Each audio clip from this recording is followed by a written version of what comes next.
Okay, welcome back. Welcome back. I hope everybody had a nice break, lunch, and maybe some fresh air, possibly. Do you want us to make the room a bit warmer? Okay, let's do that. But very good to see you again. Hope you enjoyed this morning and got a lot from it. Well, we've got another great set of inputs this afternoon. We're going to start with inputs in respect to doctoral studies and the insights that have emerged from that. We have Ian Iceton and Barbara Sandland. And Ian is an independent consultant, and the talk he's providing, which sounds incredibly helpful and useful, is the issues and opportunities for organisations in recruiting and then retaining autistic employees. So it's a very helpful topic, a summary of my doctoral research findings. So, Ian, we're looking forward to this. Thank you very much indeed. Thank you. Good afternoon, everybody. And thank you very much for allowing me to speak this afternoon. Going up. Please mind the door. Like you, I enjoyed this morning and taking plenty of notes. And hopefully this afternoon will be helpful for us all too. As was just said, I'm going to talk specifically about my doctorate, and both of us have relatively recently completed universities, and we're going to be sharing our experiences. And the question that I researched at Cranfield University for the management was exactly as we just heard: what factors enable or hinder employers to successfully recruit and retain autistic people? And I was particularly interested in that for a number of reasons. My background is that I've worked in corporate environments all throughout my career. I have just recently retired from that and are now self-employed, portfolio career, using Malia's terms. But I was a human resources director for over 20 years in 4 big organisations and responsible for the recruitment processes and then the development processes and the training processes for a large number of people. And I concentrated a lot in that time on all aspects of diversity over the last 20 years. There's been obviously a huge range of topics that we've looked to promote and increase and improve our processes and policies in the diversity inclusion area. But about 5-6 years ago, when I started my doctoral research, I wanted to find something that was a bit different. And when I looked into it, I realised that very little had been done from a deep academic point of view. It was really looking at very much from the employer's perspective, as opposed from the challenges from the autistic person trying to find something, or all the support that goes around education and development to getting someone prepared. This was very much from the other perspective. And coming from a HR, human resources background, I wanted to see what I could find out that would hopefully mean that HR functions and organisations would be much more aware of the autistic community and what it is that they and we could do differently to make policies and processes more supportive for autistic people again, and then keep and then progress at their employment. So that's what I've been doing. Slightly academic here. I haven't quite shaken the habit of talking as though I'm talking to an academic audience, but for those of you that are interested, qualitative research. So I did 3 in-depth case studies, 3 different organisations, and interviewed approximately 60 people. And that was a mixture of autistic employees, their recruiter or line manager, and also their HR person.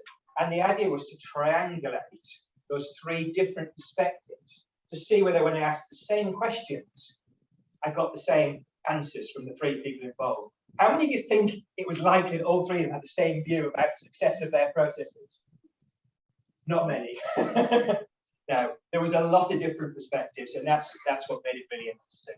So I looked at both the recruitment process and, as we've been saying this morning, also looked at even if people get through the challenges of being recruited, what are the further challenges once they were in the business? And I'm going to split the talk into 2 parts. One is very much focusing on the findings that show that answer the research question. What were the key factors that came out of my research? And some of those things we've already touched on this morning, because it's not a surprise. There are things that are relevantly coming up as common themes, but I'll just give you my take on what I found. But then in the second part, I'm also going to look at 5 areas that I felt have been particularly under-recognised, under-researched, and probably from the organisation's point of view, particularly underappreciated, and kind of they're not doing as good a job as they could do. And that's the angle that I've been using when I've been invited to talk in other places. In particular, it's quite great that Hilary was able to invite me to speak today, but a lot of organisations, because they know my corporate background and they want to do something about autism employment, they want to do something about neurodiversity employment, but they don't know quite what they don't know. I've been very kindly invited to come and talk. And it's these things at the end that particularly encourage them to think about, because they're the things they might not be concentrating on from the other sources. So I'm going to try and cover both aspects in the time that we've got. So first things first, this is a little model that's based on one that was actually originally from some other academics that came from the disability world, but I've adapted it to look at autistic recruitment and retention. And what I've got is a number of factors on the left-hand side that I found contributed towards ultimately whether a decision to successfully recruit an autistic person happened or not. And then there were some additional factors that fed into actually how well their career progressed and how long they would stay in job, because not only are the statistics, as I'm sure most of you know, about the levels of autistic employment compared to non-autistic employment very low in this country, but the level of employment longevity for autistic people is much shorter on average compared to the general workforce. So it's about retention as well as recruitment. So some of these things we have talked about this morning, and it was touched on, but certainly the characteristics, beliefs, and potentially the stereotypes that line managers and recruiters had was clearly a significant factor. But where those were less helpful, it didn't really help the process. Where they were more attuned, more educated, more aware of the issues, it was more likely to feed into a successful outcome. No surprise there, I guess. We've also talked about across this morning the range of how these next 3 things need to interact together to be successful. So what is it that an autistic person is interested in doing, capable of doing, and would like to pursue? What does the organisation look like? And what are the types of jobs that they've got? Is it possible to get alignment so that you can find some of that sweet spot where it's the win-win, where the capabilities, interests just match up together?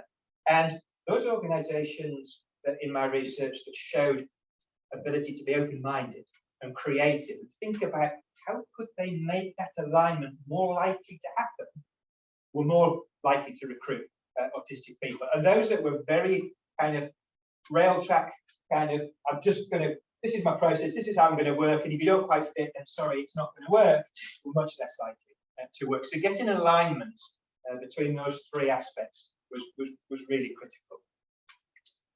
As was, I found, and again, probably no surprise from the conversations we've had this morning in some of the organisations represented here today, but whilst it was not essential that you had third-party support as an employer to be able to successfully recruit autistic people, it helped a lot in many situations if you were able to bring the knowledge and experience that some of these third-party organisations could bring to the situation.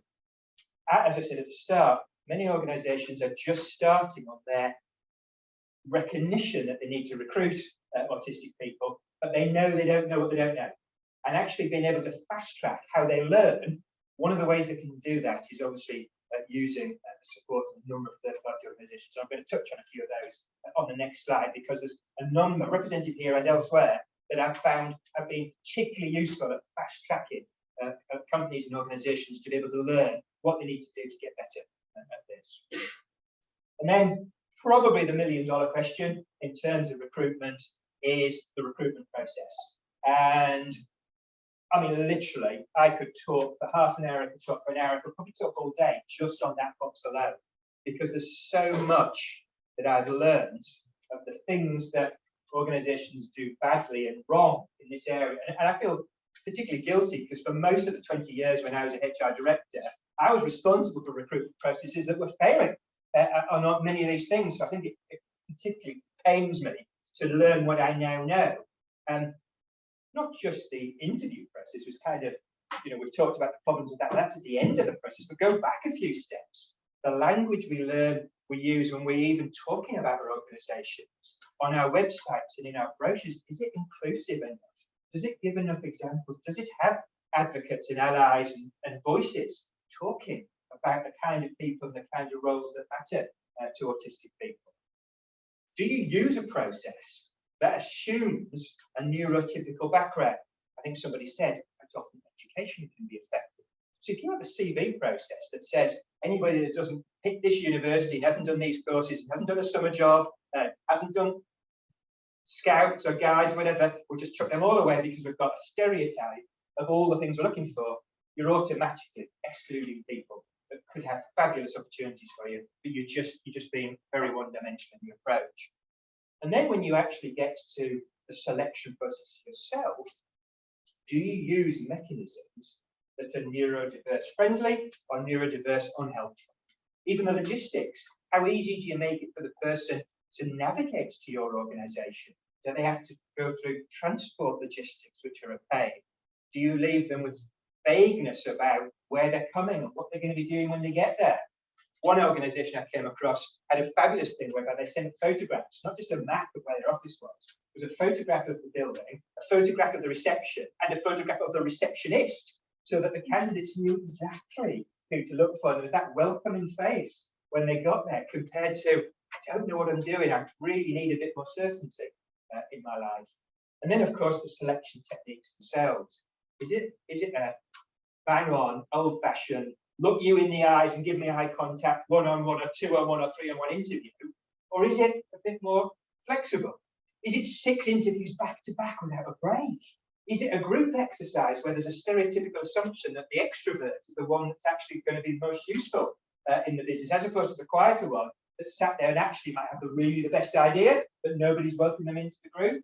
So many things that you can do, either positively but not supportively. I also am associated with an organisation that uses a psychometric tool, has developed a psychometric tool.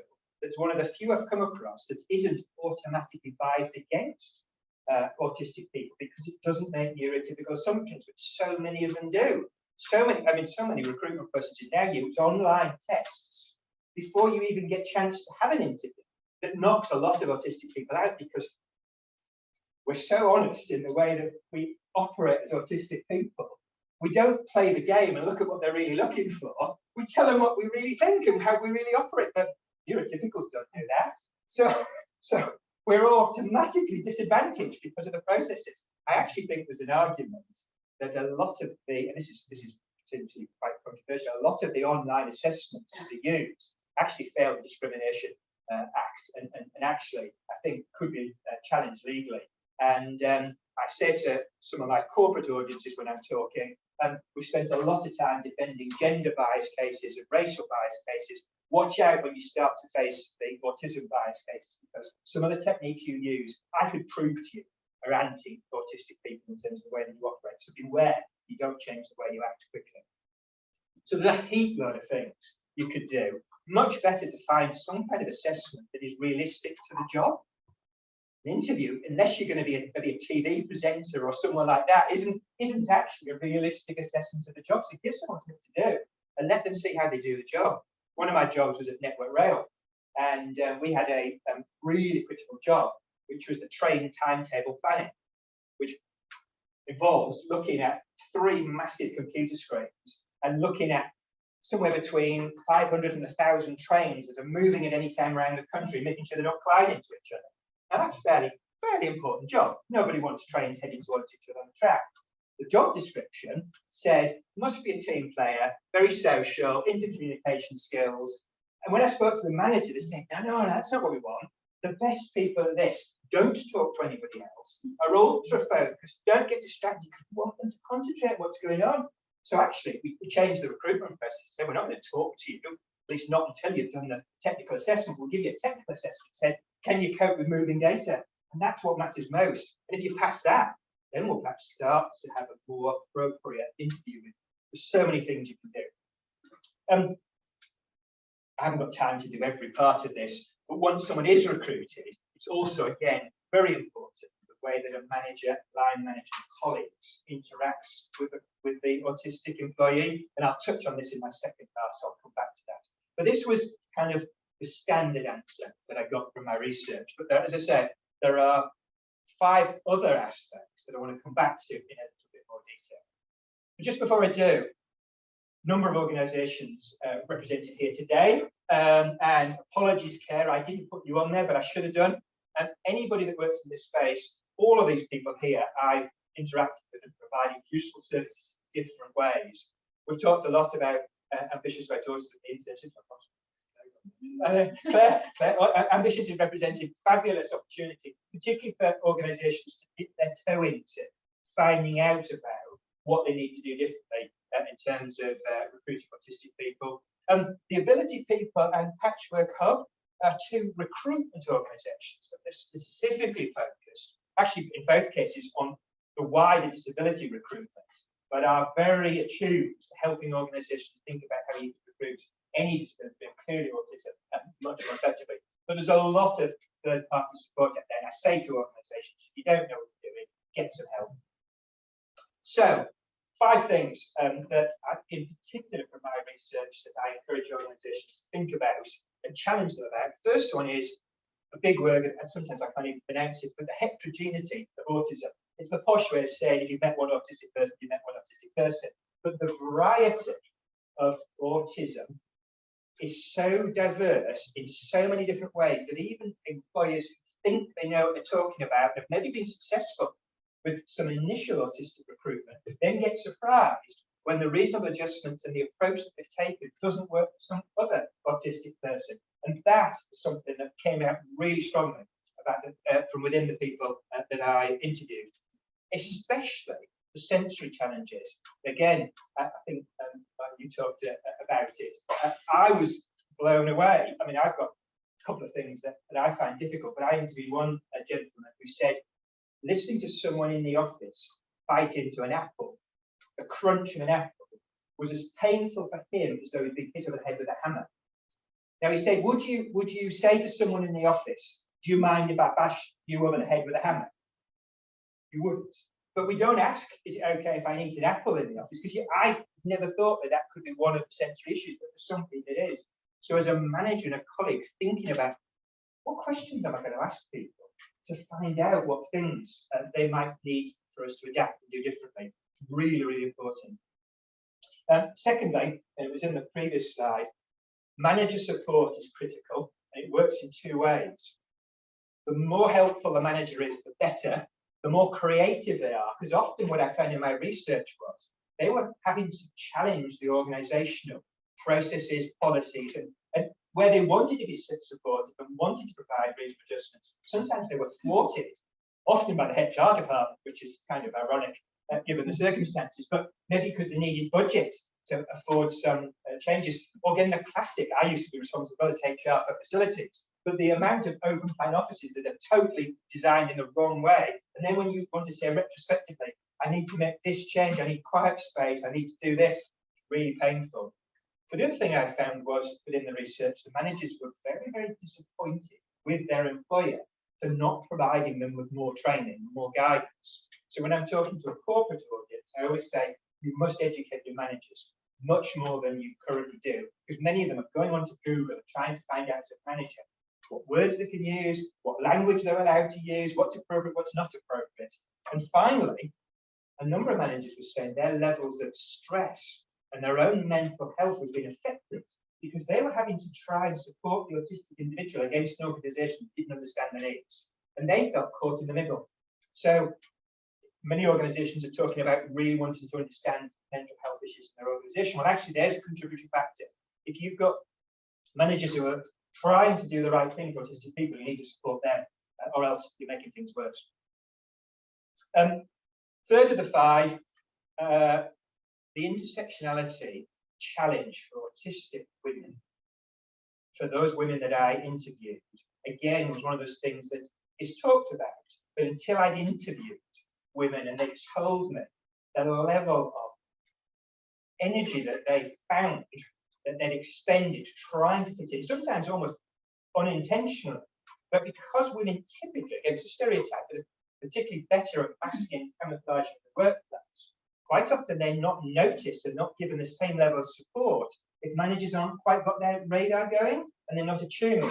So the double challenge of the intersectionality of gender and autism is particularly critical. And I know at least one person in the audience is going to do something about that, do some research further in looking into that. But that's, for organisations, something to really watch out for. Fourth one is the challenge around later in life diagnosis. I was 50 before I actually realised I was autistic. I knew I was odd. I knew I was different from a lot of other people, but never knew why. But there are many people, because diagnostic capabilities 20, 30, 40 years ago were nowhere near as good as they are now. I've come across also quite a lot of older people who are having their diagnosis quite late in life, quite late in their career, and it's causing them to have real kind of challenges in terms of, do they at that point disclose? How do they reassess some of the things that they've done in their career? How do they go about asking for support they now know they need, but they haven't asked for so far? And many of the older autistic people I spoke to said this was causing them a lot of discomfort. So as employers, I say to many organisations, don't just focus on recruiting the under 25s and what you need to do to make autistic employment work. But most of you will have autistic people in your workforce that you don't realise. They've slipped through the net. Somehow, despite all your best efforts, you've still recruited them. You haven't managed to put them off, and they've slipped through your organisation, but they still need support. And they might need a different kind of support than what you've given before. And finally, back to my triangulation. What I found in all the organisations was that, surprise, surprise, not really. The view of the autistic person, the view of their line manager or recruit, and their view of their HR function in the same business, in the same department, talking about the same person, hugely different. So this wasn't about the culture, this wasn't about the country, it wasn't about the organisation, it's about the situation. They had different views. And almost always there was a lack of consistency in organisations. Even if they were doing a good thing in Department A, it didn't mean they were doing a good thing in Department B. Also, HR can be a problem. And in almost every case, the HR function and often the line managers thought they were doing a better job for the autistic colleagues than the autistic people thought they were. So I also encourage every employer, even if you're doing what you think is good work, to continue to ask for feedback, keep the autistic people involved in any policies, processes, changes you're making. Some of you have talked about the benefits of having staff networks and other ways of accessing that insight. It's really important. So there's a lot there, and as I said, could have covered a lot more in depth. Just to give you a snapshot, some of the things that, again, this is more aimed at employers than anybody else, but I always say to them, remember there's a lot of autistic people non-disclosed in your organisation, so don't forget about them.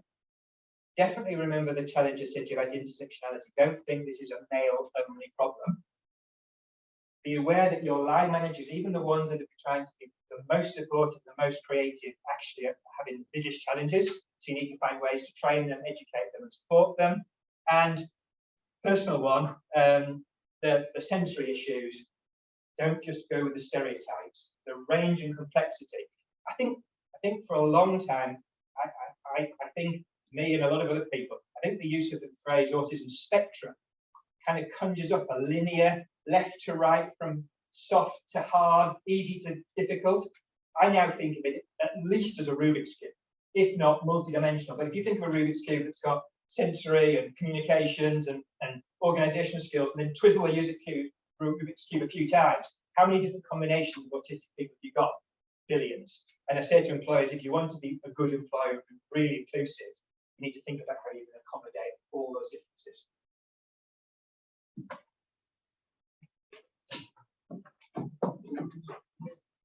Okay, thank you very much indeed, Ian. Really interesting. And have a chance for questions follow up. Still going strong. So, very strong. It's now a great pleasure to hand over to Barbara Sandland, who has also recently completed a doctorate, which is a great achievement, well done, on navigating the postdoctoral black hole from the perspective of an autistic student. It sounds intriguing. Looking forward to it. Thank you, Bob. I'm not really sure how I follow that, so bear with me. Now you'll notice probably straight away my background's black. I'm going to try desperately not to drag you down. That's a really positive word to talk, so I'm going to try not to drag you down. But I am talking about my own experiences. So I've done my doctoral research, but I'm going to talk to you about myself as an autistic student and what I'm going through, what my experiences are regarding employment. So a bit about me. I was diagnosed in 2016 and again in 2022. Bit of a long story, but basically the NHS went, got a private diagnosis, we're not accepting that. So 3 years ago, when I was at crisis point and needed some emergency support, they went, we can't have it, you haven't got a diagnosis. So I then had to wait 3 years to get a diagnosis and still haven't had any support. But that's a long story short. So I was 33 when I first got my first diagnosis. I passed my Viva last November and I was researching self-identification autism. And I wanted to bring that up just because a lot of what we're talking about today is we're talking about people with a medical diagnosis of autism, the people that have got the NHS to accept it. There is a huge population of people without a diagnosis that either self-identify and don't want that diagnosis and don't feel the need to get that diagnosis, or don't know. And obviously there's a lot of us in later life that are working out by later on. So although we're talking about support for people with that medical diagnosis, I think it's really important to remember there's lots of people that fit that need that haven't got that later. I used to be a secondary school teacher, I was a special needs coordinator. I left for mental health problems just before I found out I was autistic. I've got 3 children, 2 are diagnosed, 1's on the pathway, I've got an autistic husband as well. And my hopes employment-wise is I want to develop a national curriculum that teaches diversity. I think, Mally, you mentioned it this morning about having to have those conversations. As a society, we don't have those conversations about why do you do this, why do you do that. I walk with sticks some days, I walk with sticks with other days. Nobody feels confident enough to say to me, why? Why do you need them some days? Why do you need them other days? Some days I'm sociable, some days I'm really not. We need to be having those conversations, and actually long term, I mean, it could be a long term, but that's going to have such an impact on employment and the way we address employability, because we're automatically able to have those conversations. We feel more natural about going, okay, we're all different. There is no normal. Get rid of normal, please. The other thing I wanted to raise before I go on is that I get very aware that people look at me and go, well, you've got a PhD, when you've got to go together. There's lots more people that are worse off than you, and there are. But what I notice when I'm doing things like this is I've never left school because I don't like change. So I'm told I'm naturally clever. I don't believe it. I'm told it. But I've just stayed in school my entire life, and I'm now nearly 40, and I'm having to get employed, and I'm just like, what do I do? So yes, I'm different to a different cohort of autistic people, but I'm still facing the same challenges. Just because I can tick a different box. Just because I can tick a different box and put doctor in front of my name doesn't mean that I'm not facing those sorts of challenges as well. So, my PhD journey. My PhD was going to be the magical doorway to my future. This mythical doorway that everybody talked about as, whoa, you're going to get a doctorate. Wow, that's amazing. And even now, people go, oh, congratulations, you've got a doctorate. I'm like, that's my reality. And as I said, I'm desperately going to try not to drag you down this black hole. But this idea of this magical doorway, just as an autistic student, isn't necessarily true. So Why do I call it a black hole? There's no end point. As I say, I've got a doctorate. I now can tick a box that says I'm Dr. Sandland. That I haven't finished. All the other things, the end point shifts. And suddenly you go, oh no, you could become a professor, or you could do this, or you could do this. It's just like, when am I going to get there, really? Options that are available to me aren't clear. And I think what a lot of people don't understand when you're talking about employability with autistic people is employment requires a level of social imagination. I've got to be able to imagine where I'm going to be, who I'm going to be, what I'm going to do. And I can't do that. And it was quite interesting, actually. My son's just started A-levels, we're having the same conversation. So what do you want to do? What do you think you'll enjoy? I don't know. And I think that needs to be taken into consideration with employability, asking about what might be the options and that. If they're not clear, we don't know. Support systems that are available to me aren't clear. I'm going to come back to that. How to navigate it to find a way out feels impossible. And I'm going to skip down to the bottom of there where it says going back seems the only option. I will refer to my mental health as well as we go through this, but there is an overwhelming sort of, once you're in that black hole and there's no visible path out, your only successful way is to go backwards. And I think a lot of autistic people are probably in that position where they are hugely overqualified for the job they're doing, because how do you go forward? I'm going to come back to fundings as well. I know Nikki mentioned fundings earlier. So, as I say, being diagnosed later in life, I've got a lot of negative life experiences, and those shape the way I approach things now. And through my own PhD research, I know there is a large population of adults out there that shape their identity based on negative life experiences and being told for the first 30 years of their life they're this, they're that, that you're the odd one in society. Now, the result of that is I have zero self-confidence, which is quite funny standing up here. But I was saying, yeah, once I get up onto a stage, teacher clicks in.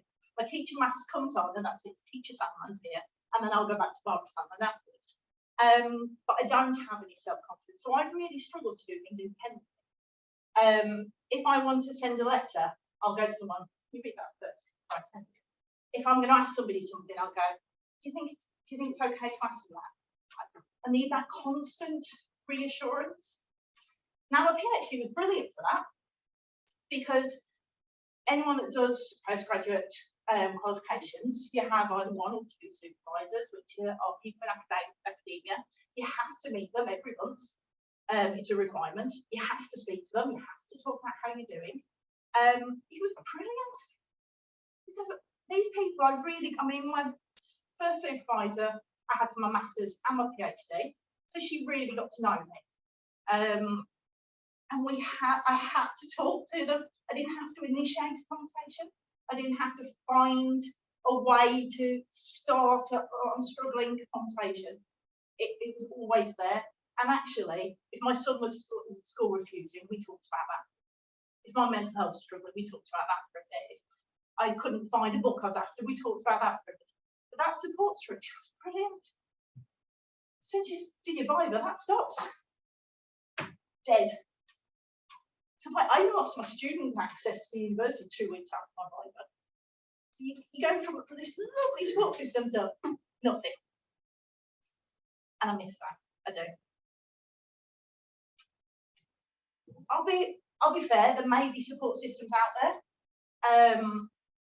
I don't know where they are. I don't have the confidence to reach out and go, where are they? I mean, the university will go, oh, you've got access to our careers by service. Where's that? Who's that? When are they open? When aren't they open? Who's my contact person? What sort of things can I ask them? I don't know, so I just don't do it. I know I could go back to my supervisors, they're lovely people, but my rigid brain is telling me my supervising period has finished, and therefore it's not appropriate for me to contact them. So as much as if they were sat in the audience, they'd be like, oh, for God's sake, Barbara, come on. I just don't do it, and that structure has ended.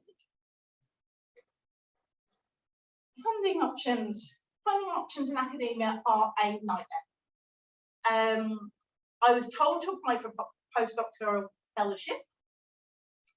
You have this long-winded process, you have to fill lots of things in. I still don't really know what they were looking for. I didn't get it. I had to wait 4 months to find out I didn't get it. My mental health in those 4 months went through the floor because uncertainty is a big trigger for me. I still don't know why I didn't get it, because they don't give you any feedback. So there's there's like 6 months of my life that's been horrendous for no reason. Even if you do get a funding option, it's not permanent, it's a short period of time. Uncertainty is a big thing for me. And nobody teaches you how to do it. Ironically, I was told if I'd got the fellowship, the university would have taught me how to fill in funding forms. But I need to get the fellowship. You see what I mean? It's a little bit of a weird structure, but it shows once you're in an institution, quite often those support systems are there. But getting into that institution is a bit of a minefield. Mental health. I am going to touch on this, but I'm desperately not going to try and bring myself down. I'm not going to bring you down in the process. But I think it's really, really important to address the impact that this has on autistic people's mental health. I am a person that likes structure. I have a calendar, so everyone knows what meals we're eating every day of the week. I have an online calendar, so everyone in the family knows what days out we've got planned and where appointments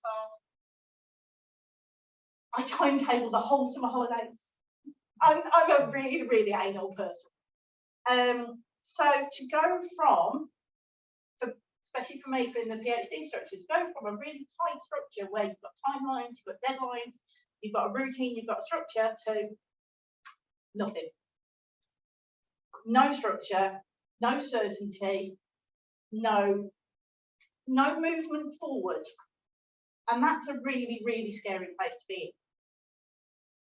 And the other things sort of reinforce that loneliness. There's a lot of people that come out of university with friends for life. I don't think I could tell you anybody I went to university with in all the several years I've been there.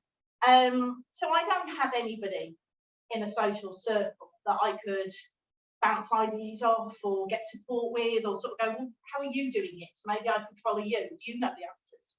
I don't have that support structure. And I think that echoes outside of academia into all sorts of employment structures. Employment, people get support systems through employment. If you haven't got that, and you're not a social butterfly, you haven't got those support systems through your peers, the world's a very lonely place to be. And you can be, the best way I described it to my husband was, I felt like the world was passing me by, and I didn't know how to engage. And I don't think that's a unique feeling. I think a lot of autistic people probably feel that. I can see people nodding, which is quite reassuring. And that black hole reinforces that. I don't know how to get out of that. I can't go out and make friends. I don't know how to make them. I can't get into the employment, so that's part of the problem. So how do we break that cycle? Role identity. I think one of the issues with being diagnosed later on in life is your identity is factors. You don't quite know over time who you are, where you fit, what other people see you as, that sort of thing. So you build your identity based on the role you're filling. So I am a mother, I am a wife, I was a teacher, I was a student. Those are my identities. I feel safe and secure in those. So like I said, they come up here, I automatically flip into my teacher identity. That's a security. But you take that away, there's a bit of a black hole. Who are we underneath? If we haven't got a role identity, who's our personal identity? And diagnosis is supposed to give that to you. Diagnosis is supposed to tell you who you are. my last diagnosis, my NHS one, was 4 pages of a table with numbers in, and a line at the end that says she meets the criteria. How is that telling me who I am? How is that telling me what autism means to me? It just really wasn't worth the paper it was written on. But I think there's an issue here as well around mental health and identity. If we haven't got employment, how are we raising our own self-confidence, our own self-esteem? And a lack of focus. I probably have got ADHD as well. I cannot sit still. I cannot do anything. I hate Sundays. Sundays, everybody just sits and does nothing. I'm like, come on, can we do something? Can we do something? And it really, really annoys me. So lack of focus really, really winds me up. I need to be doing something. That's why academia was brilliant for me. I was fine. People are like, oh, is it really hard? No, it's great. But without it, then it becomes hard. And then every time I don't. So I've got to come up with some positives. The only way to eradicate darkness is to shine a light on it. And I think this has been raised really well this morning. There is stuff out there, it's just not visible. We just don't know it's there. There needs to be a much better way of making it visible to anybody where they can get support and what it means to them.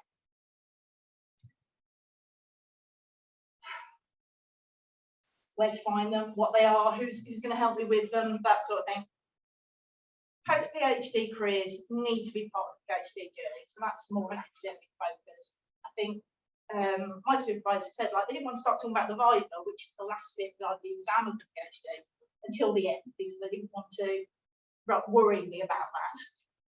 But no one ever said something after the life after that. It was you spend 3 years of your life solely focusing on this research and this research is going to change the world. But nobody ever talks to you about what comes afterwards. So I really think, especially for autistic people, that discussion needs to be there throughout. And I think universities need to be much better at providing autistic students guidance support. I know there's this thing at university that if the student should be in control, it should be the student that asks for support. And I get that, and I get that we need to be adults in that situation. But sometimes you just can't ask for support if you don't know where it is and you don't know who to ask. So we need to support people to be independent, not just assume they're going to be independent because they've miraculously made it to a different school building. And sometimes we need someone to shine the light for us. Nikki mentioned it this morning. I think peer support mentorship for autistic people is vastly underestimated.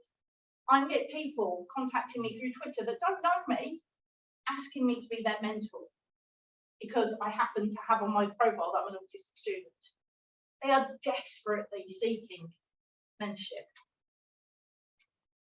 Sometimes that probably sounds a little bit weird, but I sometimes feel like I need like an Autistics Anonymous group where I can just rock up, stand up and go, I've had a really rough week, this happened, this happened, this happened, and I can leave again.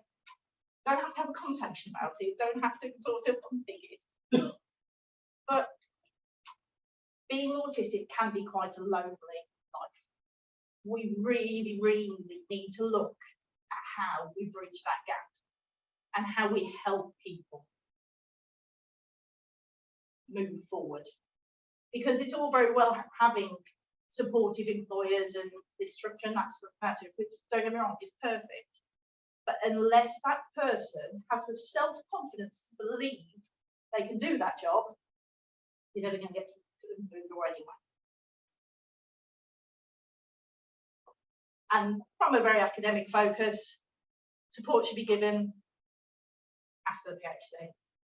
I really don't see the logic of giving this wonderful supportive structure and then going, bye-bye, sort it out yourself.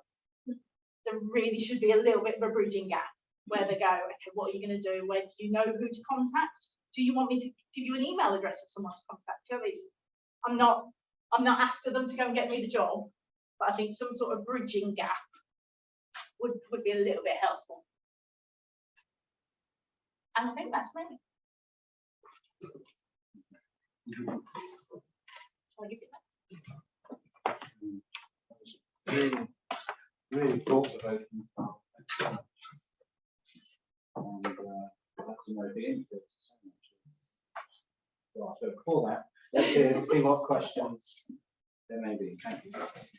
Okay, really brilliant presentation, both of you. I got a sort of question for Barbara, and that is really what you described in your presentation happened in a lot of fields and to a lot of autistic people, where they're effectively, and I'll try and use the English term for it, railroaded through a path of support and then hit some point, in my case it was post-masters and in your case PhD, where they sort of get caught step off the tram line and find that they're sort of actually sort of lost. It's a known barrier. How would you propose that actually autistic people get off the tram line earlier and are supported to navigate for themselves in conjunction with any support systems that might be assisting them to a place they themselves want to go directly? I think one of the problems for me, putting my teacher hat on, is our education system, I want to say isn't fit for purpose, but I'm trying to be a bit more PC, is stretched to the absolute max. And because of that, there isn't any support for the softer skills for autistic students. I had a very academic student who was going to go to university that had to catch a train. Nobody would go with her to help her learn how to catch a train. We contacted social services, I talked to my senior leadership team, we contacted everybody. Nobody would help her catch a train because it's not academic. It's not part of her English or her maths or her this. So I think there's a real gap of these skills that students need to learn early on in life. There's far too much of an assumption that we're just going to pick it up. And I think that goes for a lot. It's not just autistic students. I think students with trauma and the students with visual impairments, hearing impairments that are missing messages. And there's just this assumption you're going to get it. And if you don't get it, tough luck, basically. And I really think there needs to be an early on system of supporting and teaching these skills. So when we get to a point of stepping off the tram lines, we've got at least a basis of knowing what to do. And not, because I think sometimes school is all about getting the grade. If they get the grade, teachers don't care. And I can say that because I was a teacher. But I hear it all the time of, oh no, we can't get them support. They can't have an educational healthcare plan because they're too academic. They can't get this support because, well, they're achieving academic levels. And there is this just assumption that you can just coast on in life through being clever. You're going to fall off eventually. Doesn't matter how clever you are, you've got to live life eventually. And we've got to have this system where we are helping people know how to live independently. Does that answer your question? Yeah, I think it also, if I may add to it, and not to keep everyone time, but also with the support system, how do you ignite people's sense of self? Talk about the support skill, but there's almost like, I'll use a sumo term for it, denjamichi, where a person pushed along by other forces, but doesn't, but in our case, doesn't think for themselves about how to get on. How do you actually, whether it's parents or actually teachers or whoever, actually kicks that spark into ignition? I think for me that comes back to again that we don't encourage diversity. We don't encourage creativity. We don't embrace that we're all different. So we're not given that time and space to explore ourselves and explore the positivity of ourselves. What we're done is we are constantly labelled based on whether we fit the norm or not. And those labels normally are negative, and therefore we build an identity based on negativities. We need to stop that right from word go, and let's build identities based on positivities about we're different, we approach things differently, we think about things differently. That is fantastic, and let's build on that. I've been lucky enough to become a trustee governor of a series of schools, and they try very hard to do what you've been talking about in your question, which is to, yes, they've got the needs of academic standards, but they're trying to think about how they get the children ready for their future lives in all aspects. And it's very inspiring to see that the way they approach that. And I've also seen it, I mean, like you, I think that certainly anybody here that's a careers person, I apologise in advance, but I think the last 20, 30 years, the level of careers education, careers explanation that's been given to younger people has been very poor in most cases. And I would say such a large proportion of the work that's out there isn't talked about at school, so you don't know what you don't know. And again, you know, as you move through education, you need good teachers. Obviously, some of us are more lucky than others in terms of experience our parents have got to be able to help or not. But then, if you do get into employment, it's back to what I was saying: the more creative and imaginative the managers can be, that have a real passion to want to take someone and say, how do I get the best out of them? Whether it be, you know, coaching, mentoring, just as a line manager to say, I'm not going to be constrained by the normal expectations, but how do I just unleash that potential and that talent? And some people are good at it and some people aren't. And, you know, as a kind of HR advocate, I'm always trying to say to organisations, the way you ask managers and manage managers should be based on their ability to release that potential. And interesting, one of the organisations that I have researched in my case studies realised that the managers who were most effective at managing autistic people turned out to be the best managers for everybody, and therefore on their fast track, they now, because they have an autistic program, they require all the people they're seeing as their future line managers, stars, to have to manage autistic people, so they learn from them and with them, so that they actually could take that across the whole business. So there are so many reasons why this is a culture change required. More questions? Oh, I was just, I had an idea, following on what you were saying about students that don't meet the criteria, selection criteria to be able to read the image. It's not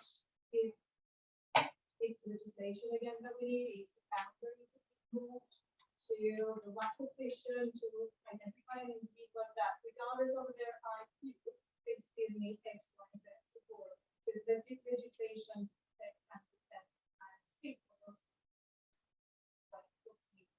Can I just add on to that? Through my research, actually, ceremony, we've done similar research for children. Autistic people don't necessarily want the diagnosis because it doesn't give anything to them, doesn't offer them anything. What they want is acceptance. They want other people to understand, and that's what the diagnosis gives. And that's what we need to be focusing on, is that acceptance and understanding of other people across the board, and that's where the impact that we had on the individual. Any more?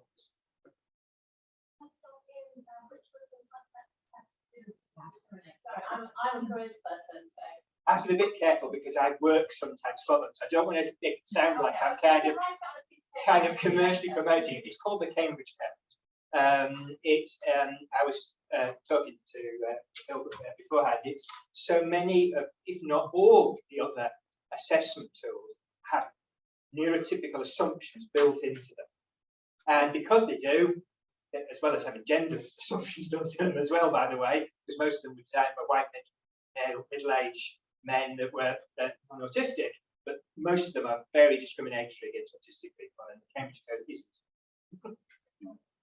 Thank you. Please. I was going up north 30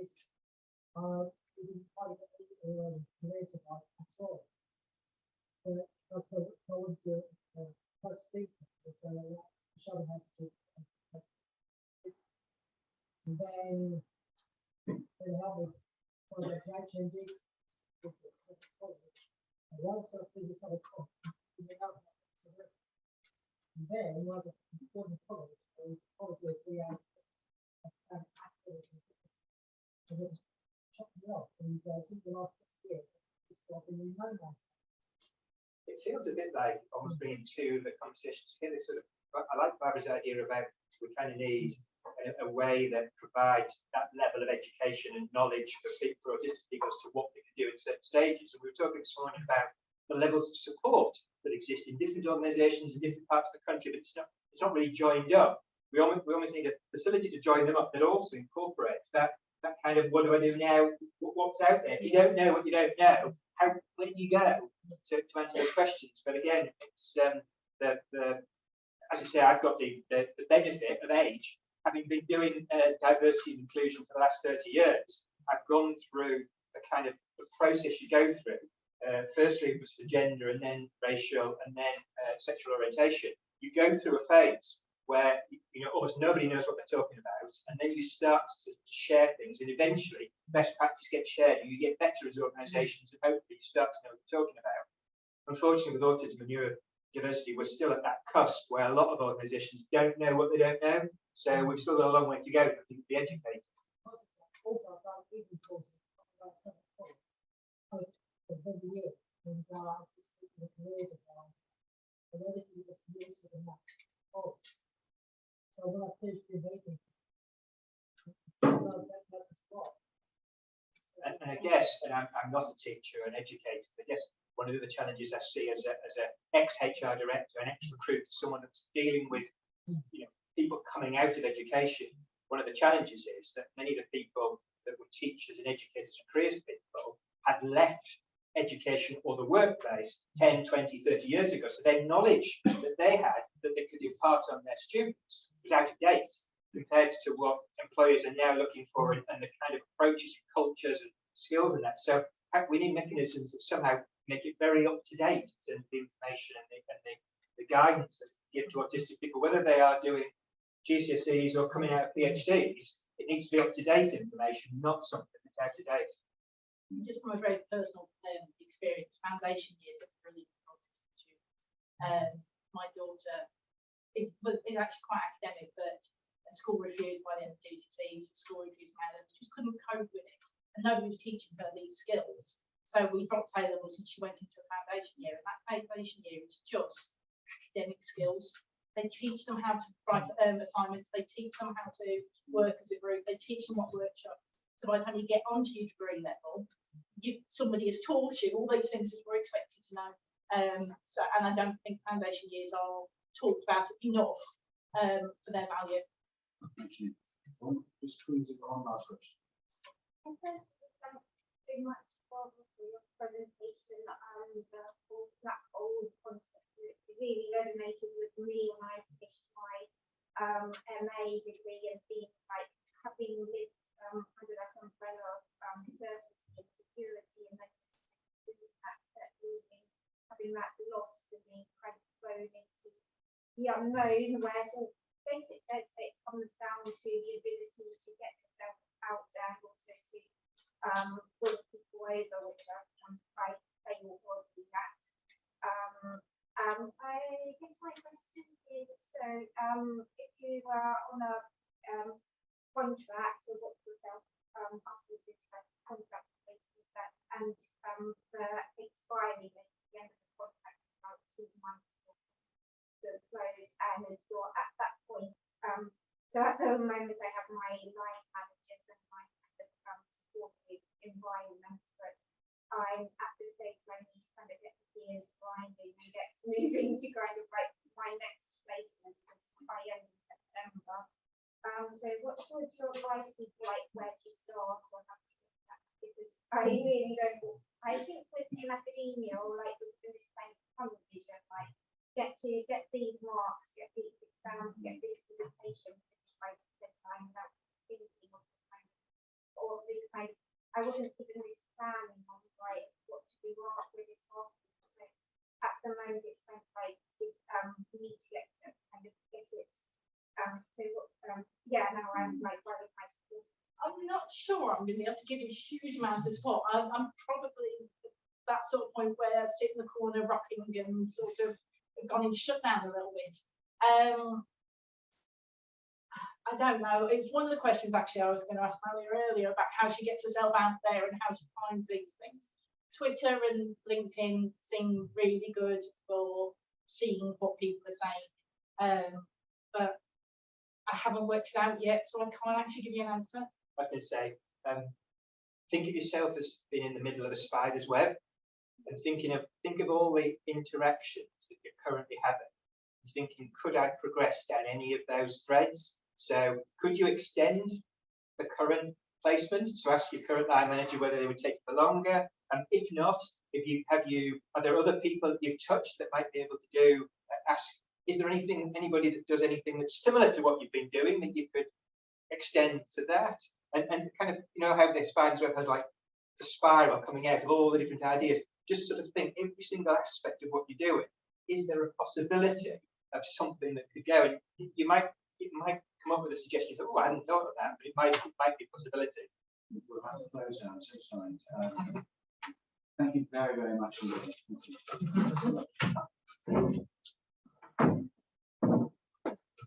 you very much to Ian and Barbara. Right, session 4.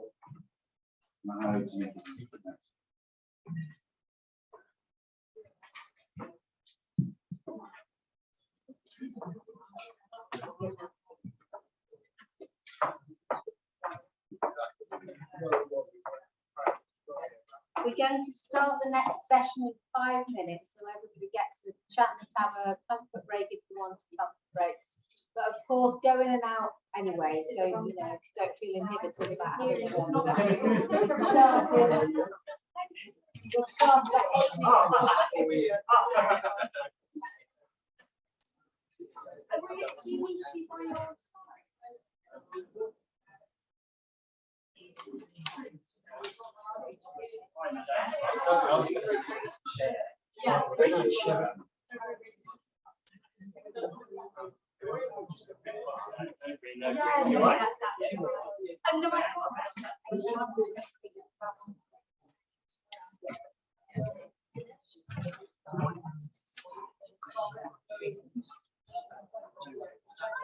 Yes, absolutely.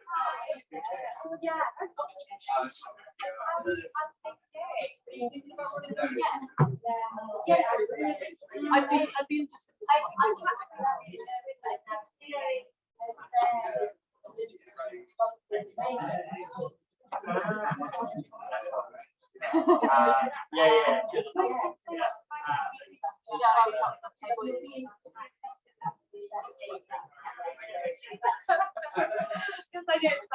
Because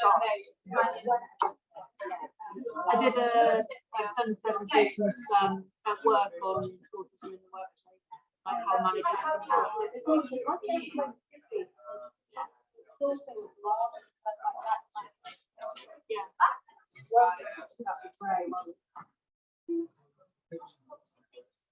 Yeah, so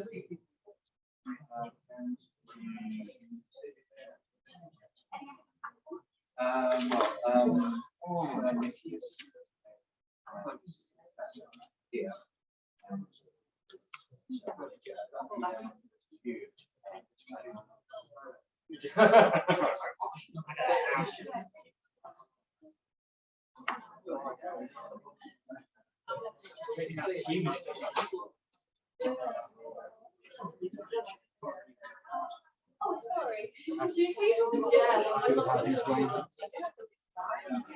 Yeah, no, I think very interesting.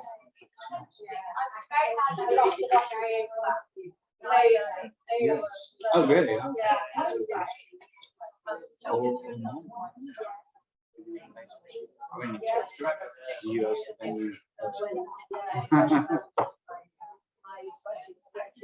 really? Does it have to be off season?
Yes.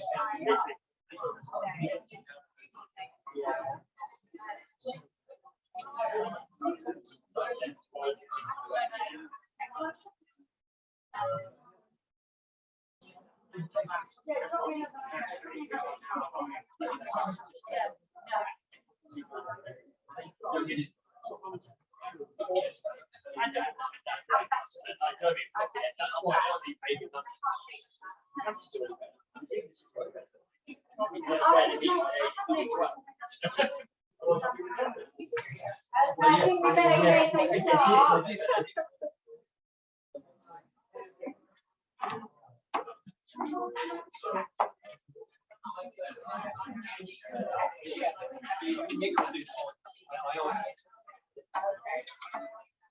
Right, okay, I just want to introduce.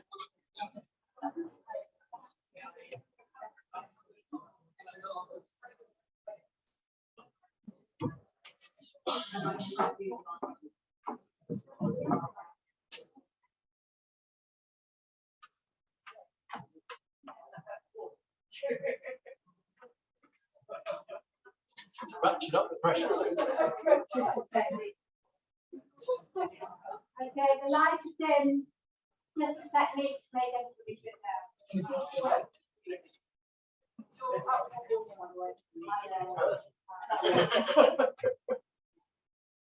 It's amazing how that works, isn't it?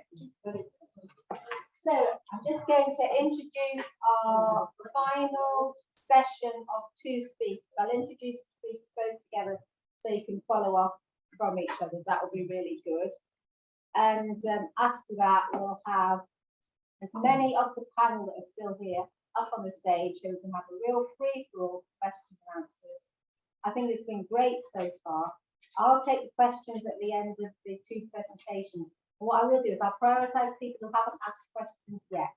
So if you feel a bit shy, just think, well, you know, you're amongst friends and feel free to ask questions. But also if you think, I can't possibly do that in this forum, scribble something on the flip chart, got something that you really want to say. Before I introduce the speakers, just a quick reminder, if you have to leave, this always happens, people have to get away during the course of the final sessions, please fill in an evaluation form because it will help us to improve the event, which we'll probably be doing on an annual basis given the success of this event. So, I've got Nick here, and who has over 25 years experience in the recruitment industry, designing, implementing and delivering transformation recruitment programs.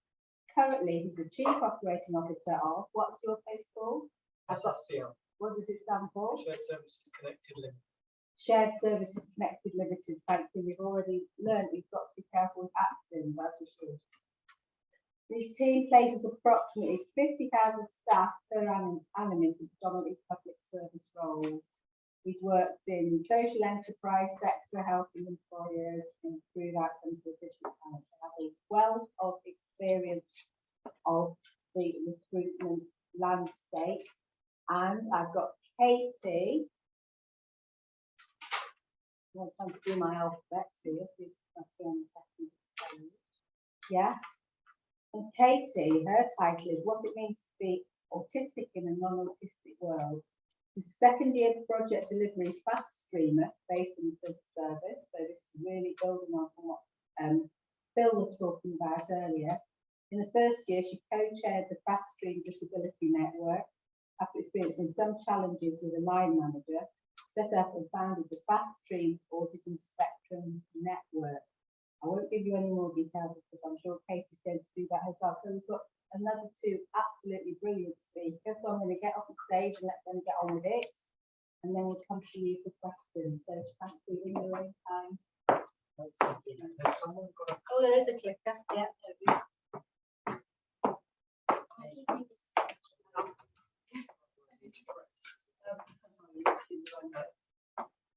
That's backwards and forwards. That one, yeah, that's it. There you go. So thank you, Nikki. Afternoon, everybody. My name is Nick, and I'm a salesperson who happens to work in the recruitment industry. I'm here to consider whether we need to reframe our efforts to improve employment outcomes for the autistic community by focusing on how these efforts improve the employee experience for all. Before I share some ideas, a little about me. I knew nothing about autism other than some stereotypical media portrayals of the subject until about 2017. In 2017, and I'm mindful of Ian's talk an hour ago, I took some psychometrics as part of a leadership development program at work. Culmination of the tests was a session with an occupational psychologist. And after the usual pleasantries, hello, how are you, how was your journey? He began the session by asking whether I wanted the whole truth or a softened version of it. How weird, I thought. Mainly because who asks for the diet version, right? Tell me my full fat self. So the next thing he said probably surprised me even more, because he went on to say, I'm really intrigued to meet you because your profile suggests that you shouldn't be able to hold a conversation. And yet your career path, I was a UK sales director for a global leader in the recruitment industry at the time, tells a very different story. Without going into the details, the encounter was bruising. There were tears. It led to a period of huge self-doubt. According to the feedback, which had been an assessment of how ready the organisation's management were to cope with the leadership competencies required of the future, I achieved functioning range of 3. There were 18 of them. I believed. My presumption, despite 20-something years successful career until that point, was what leaders need to be in the future different, right? I'm now obsolete. At some point before I began to rebuild my confidence, somebody asked me if I thought I was autistic. Of course not, I said. I only had media-led portrayals of autism in my terms of reference. However, as I read, I began to wonder. I don't have a diagnosis. I concluded I don't need one. At the age of 40-something, I got to where I was without one, and I figure I'll get to wherever I'm going to accordingly. But my experiences in that period made me a little more aware of who I am, how I am, and they changed my career. Because I spent the next few years consulting with some of the biggest brands in business about how they could do more to support autistic talent. My curiosity was piqued. And I spent some of that time working with Hillary and the Employment Autism team as an author and editor of the online information service that they publish online for employers particularly, because I probably think I know more about it than I might about autistic job seekers. Now, let's get into the stuff I'm going to talk to you about, which I apologise is kind of non-linear. I don't think there is a sort of single narrative that supports this subject. It kind of dips in and out, probably a little bit like my brain. But where I start with is the fact that since I learned what I learned in 2017, the world has moved on. I've moved on. I do a different job to the job I did then. That might not surprise you, given that bruising experience I described. But I haven't felt the need to disclose my potential autism diagnosis to my current employer, because I don't need to. The workplace culture I find myself working in allows me to be myself. I think somebody said earlier that those people diagnosed late in life, and I must re-emphasize, I do not have a diagnosis. Don't necessarily know what adjustments they might need, but that very much resonated with me. I hadn't needed any until then. Why would I do it? But what else has happened in the world over the last 5 years? The D&I industry has exploded I think there's some data from LinkedIn which says there's 70% more D&I roles now than there were 5 years ago. The workplace has probably become more conducive to diverse talent, accelerated by COVID. Cultures and, dare I say it, working environments are probably a bit more accessible. Labour markets have changed. We're facing record low unemployment, and there are skill shortages in certain roles that, dare I say, stereotypically might be conducive to autistic thinking. Awareness of autism has steadily increased. The orange line on this graph is Google searches for autism over the past 5 years. The lines that track along the bottom and the rate remained relatively flat in sort of blue and yellow comparative terms are diversity and inclusion. Just out of interest, the green line is Black Lives Matter, which spiked around the time of George Floyd's murder. But despite this increased awareness, and you can see World Autism Awareness Day occur virtually annually other than the sort of 2020 trough of COVID. Despite this, the employment gap remains stubbornly acute. Some of these slides earlier said 22, data I've seen says 29% versus a non-disabled population of 82 and a disabled population of 54. So, over the next 20 minutes or so, I'm not going to ask whether, I'm going to ask whether now we have a little bit more awareness, do we need to change tack in our employability efforts to try and solve the challenge with a different narrative? And as a self-confessed salesperson, in any sales context, we need to understand our audience. And I see the audience here very firmly as being employers in this topic. Business is currently time poor. Organizations are under-resourced, subject to more competition than ever. Many of them are living in the moment, struggling to see more than 3 months ahead. To effect change, we need to make things easy, rightly or wrong. Pyramid on the left considers an organization's readiness for diverse talent, not just autistic talent. I see their readiness or maturity as a progressive thing. You can't achieve the next level until you've proved the one before. You can't attract diverse talent into your organization and be a talent destination unless your workplace culture is a safe space for diverse groups today. And yeah, what that needs is language, imagery, human stories. Talking about, in Ian's session again, he was talking about recruitment and the language of recruitment. I did some work for a major petrochemical company, and they asked us to look at their prospectus for graduate hires. They wanted to encourage more neurodiverse applicants. The very first line of the prospectus read, "Teamwork is at the heart of everything we do." And we just talked about whether or not, due to imposter syndrome, there are a number of applicants who would automatically disqualify themselves for those roles as a result. Very first sentence. But the point here, I suppose, is not. This isn't just about recruitment. An employer's motivation and their maturity up this pyramid, as I put it, towards the promised land of cognitive diversity, is key to understanding not just whether that employer will be conducive to autistic talent getting a job, but also retaining and thriving within it. And in the current operating environment, we need mainstream thinking that will benefit the majority and be easy to implement. So, I did say it was non-linear. Sorry, I like a diagram. I think progress in these 5 areas will help employers simultaneously improve the workplace experience for autistic talent and everyone's, and therefore maybe successful as outcomes for the neurodiverse community don't need to take 3rd or 4th place after gender, after ethnicity, and after sexual orientation. Let's look a little bit at recruitment processes. I don't have a specific slide on recruitment processes and workplace culture, but I just want to reflect on a couple of stories.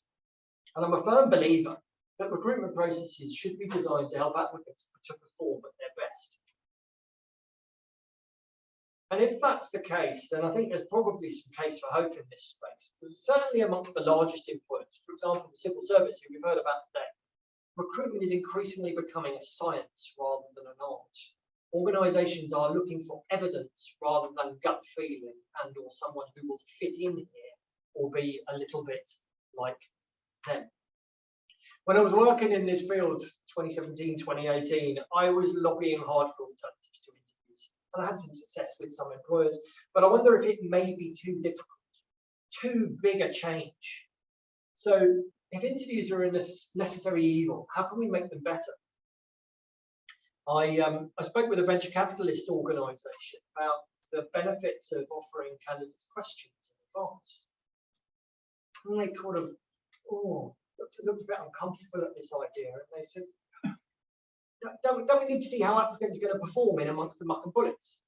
Now, bearing in mind that I was in the room to talk to them about how we were improving employment outcomes for autistic talent. It's like, where does it say you need to be able to cope in amongst the muck and bullets on the job description?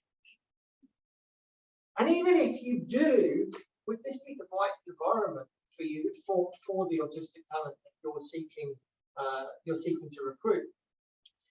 So questions in advance for me has to be a way to help candidates give of their best during a recruitment process that's already inherently skewed to the areas of tenders of this role. The other advice I would give is to try and avoid the hypothetical question. The situational things, I think Barbara was talking about social imagination. How do you avoid having to put yourself into a situation you've never experienced? The likelihood you might not be able to construct a good answer if you're autistic. And did some work with some universities brainstorming some of the worst interview question examples in the room. There was one horror story which was if you're a piece of pizza, what kind of pizza would you be? And so the neurotypical was apparently this is some kind of ice, right? This is meant to sort of lighten the mood and create levity instead of abject fear in Canada. I remember interviewing for a role back in 1998, and I was applying to be a regional manager. I'd run a branch office at the time, and I was being interviewed by the woman who was going to be my boss in the event I was successful. She said to me, "Nick, if I was to come round to yours for dinner, what would you cook?" Oh my God, I don't cook. She doesn't know I don't cook. Shit. What does cooking have to do with one's ability to be a regional manager? Oh my God, if I get this job, am I going to have to invite you round for dinner? I was not thinking in any logical fashion about the way she expected me to answer the question. We need better, more accessible recruitment processes. I mentioned earlier that in my current role I haven't disclosed that I may or may not be autistic, because I'm a firm believer that if the workplace culture is right and one can be oneself and do one's work in a personalised way, one shouldn't need to. Creating the right culture for talent to thrive, irrespective of neurodiversity, has to be an imperative for employers. And let's consider this specifically for a minute. Every employer of any size currently employs autistic talent. And I believe that talent can be categorized as follows. On the far side, is that the left or the right? Forgive me. Over there, right? There are those who have a diagnosis and who have disclosed. That's what the two ticks means. Tick on the left, I have a diagnosis. Tick on the right, I have disclosed it. In the middle, you have those who have a diagnosis and for whatever reason, chosen not to disclose. And then those, maybe like me, 5 years ago, who haven't got a diagnosis and therefore can't disclose. I'm going to be controversial for a minute and say that looking after the box on the left is relatively easy. The individual knows who they are, what they are, and what you can do to help support them in the workplace. I'm also going to be controversial and say I reckon there are more people in this box and that box than there are the box on the left. Therefore, if you follow my logic, the challenge for employers is to build cultures that are accessible for all, as well as to make specific adjustments for the personal needs of few. Psychological safety and acceptance that we will sometimes fail are essential ingredients. Interestingly, they're also the cultural ingredients that organisations need if they want to employ more young or to be innovative.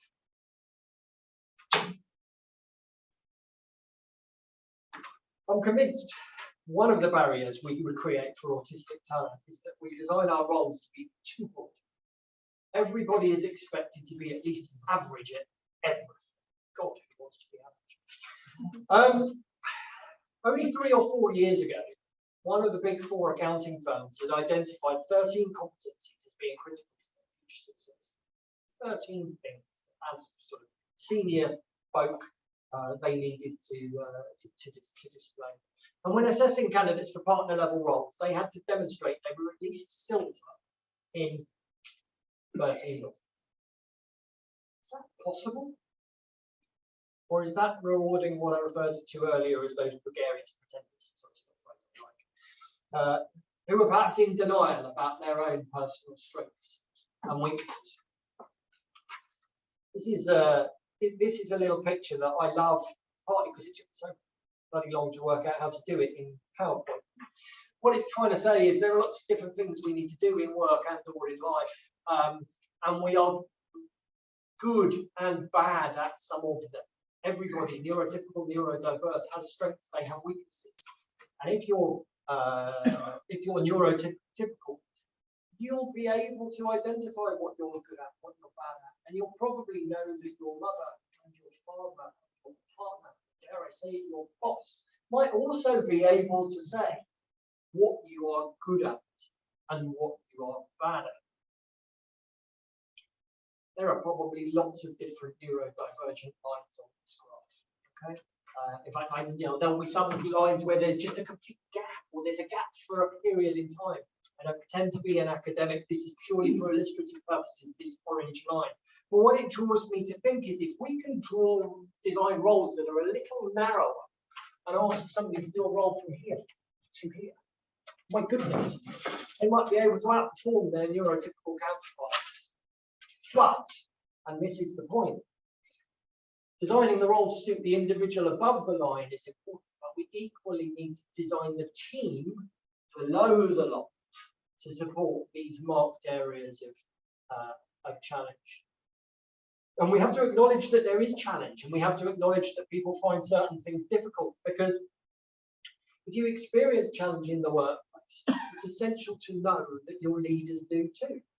A culture of omnipotence where we're at least silver in 13 competencies probably breeds a fear of failure, suppression of difference, and suppression of innovation, as we don't want to get it wrong. My final thought is how we can help individuals to thrive amongst those employers who do get it. And for me, the key is self-awareness. This is a profile of me that I've shared with my colleagues, and I've asked them to reciprocate whether they're neurodiverse or not. During lockdown, this kind of profile was key to building teams and helping us all to understand each other a little bit better. It's okay not to be good at stuff, provided you know you're not good at it. In fact, often, because of refined coping strategies, autistic talent may have a method for dealing with their challenges that their neurotypical counterparts lack. It's called blagging. To give you an example, when I first met a student I was mentoring the day before he'd been rejected for a job interview, I asked him if he knew why he'd been rejected, and he said, "Oh, they told me that I couldn't cope with ambiguity." He was autistic, and I said, "Did the subject of your ability to cope with ambiguity come up in any way, shape, or form during the interview?" He said, "No." He was a little bit annoyed that they'd made an inference that because he was neurodiverse and autistic, he wouldn't be able to cope with ambiguity. But what bugged him far, far more wasn't that they'd made that assumption about him. It was the fact that he thought it was true. He couldn't cope with ambiguity. And now that they pointed that out to him in his rejection letter, he was never going to be able to apply for a role where being able to cope with ambiguity was important. So we talked it through, and this is my last point. We talked it through. I'm not sure if the light's being dim. Oh right, I thought it was a hint to wrap up. I thought it was you running out of time. So we talked it through, and we talked about the fact how in his case he'd gone away to university, and how in the first few weeks of his time at university he knew nothing about what was about to occur to him, what his next few years were going to be like. And we talked about how he coped with that, how he got through that, not only got through it, but thrived in that context. And very quickly, we helped him understand that he did have a method for coping with ambiguity. He wasn't necessarily good at it, but because he wasn't good at it, he had to consciously think about it. And as a result, he actually had a strategy for engaging friends, engaging help to help him with the stuff he wasn't good at, rather than just bumbling along and hoping for the best. So, in summary, my belief, I was discussing this with Craig at lunchtime, is all of this just represents good management practice. I don't think anything that I've suggested today is controversial or difficult to do. I loved Ian's idea that the managers of autistic talent good managers of autistic talent go on to prove themselves to be the best managers. I thought that was a lovely anecdote. But that good management practice will help all employers, irrespective, and all employees, irrespective of whether they have a diagnosis. Hopefully, it's fairly easy to implement. That's it from me. I think I'm handing over to Katie.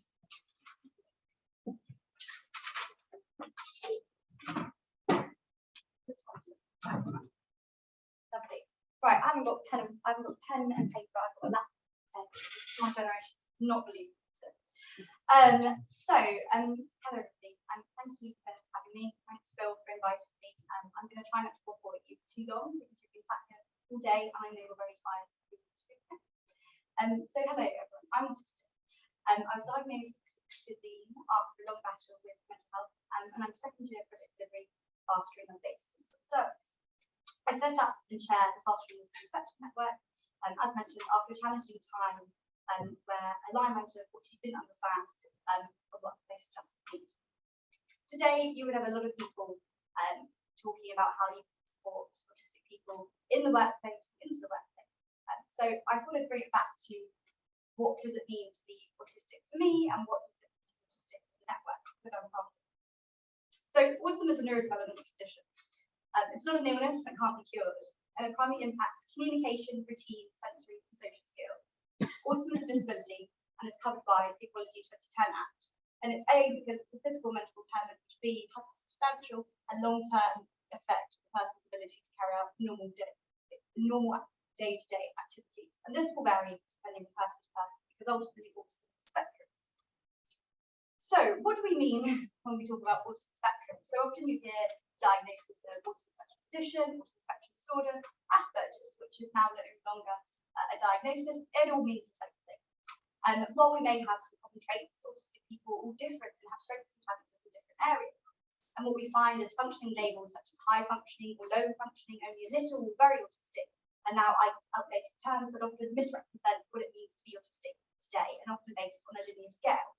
So for example, if we're labeling somebody as high functioning, you may have expectations of them which are often unrealistic and can actually be harmful. And they may not also get the help that they need because you think, oh, well, they're not autistic enough, so they don't need this kind of support. Alternatively, if you label somebody, for example, as low functioning, you may not give them the freedom and independence, assuming that they struggle in every area, but this necessarily isn't the case. So the key thing is that autism is a spectrum and not a scale, which is hopefully something that you come across today. And a key message that we talk about in our delivery is that when you meet one autistic person, you met one autistic person. My experiences will differ depending on who you talk to, basically. my experience is not going to be the same for Nick or anybody else that we've spoken to or heard from today. So what does it mean to be autistic at work? Now, okay, disclaimer at the end, this is just my experience, so this isn't necessarily going to represent everybody. And I'm going to keep saying that. So for many years, we often talked about autism being a challenge, and it was only a couple of years ago that I realised, oh, you know, autism can actually be quite positive in the sense that there are a lot of strengths that it has. For example, mine honesty, with an honest opinion, I told you why I didn't bring my laptop. If you want me to tell you how that dress looks, I can tell you what it looks like. If you don't want me to tell you that, please advise you only my support. But also as well, I can be very good at focusing for long and intense periods of time, particularly on a topic that I'm interested in. What was my previous interest? Bridgerton, I managed to cram it into every piece of work and mention it any time I could. Was that appropriate? Maybe not, but it didn't necessarily harm me, but that's just me. And these are just some strengths. Go ask your autistic colleagues what they think their strengths are. There might be others on here that aren't even listed, but that's just some of the common strengths. So let's go to challenges, which is often the easier thing to focus on for many organisations and people themselves. In some ways, I feel often naturally geared to be more negative sometimes. The same also goes for challenges. Again, what I struggle with, such as change, I hate change.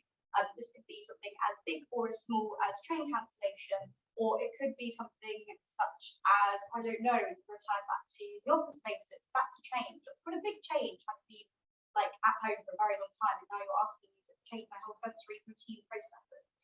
And also sensory as well. This is something that I really struggle with. Light dimming, love it. I actually prefer the lights being like this, in my opinion.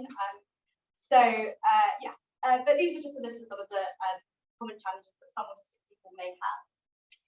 And again, these will vary from person to person. Now, despite these challenges, which I and many other autistic people face, I'm really privileged to be in a small minority of autistic people to be employed. We talked about earlier, only 29% of autistic people are employed. This isn't good. So the fact that I'm here is, you know, good, I guess. But what can we do to support, basically? So what can you do? What does this actually look like? Asking us, what can you do to be supportive? And this applies to not just autism, but any disability. Asking us, what can you do to support? Sometimes people can be reluctant, they fear what other people can say, and we'll go on to look at disclosure later on.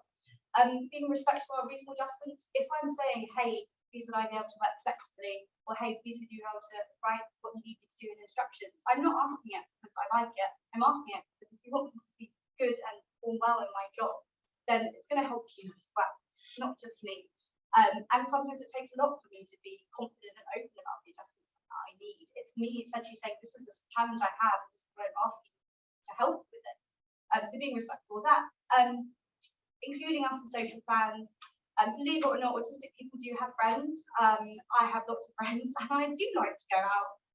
Just give me a bit of a heads up, because last minute isn't always the best.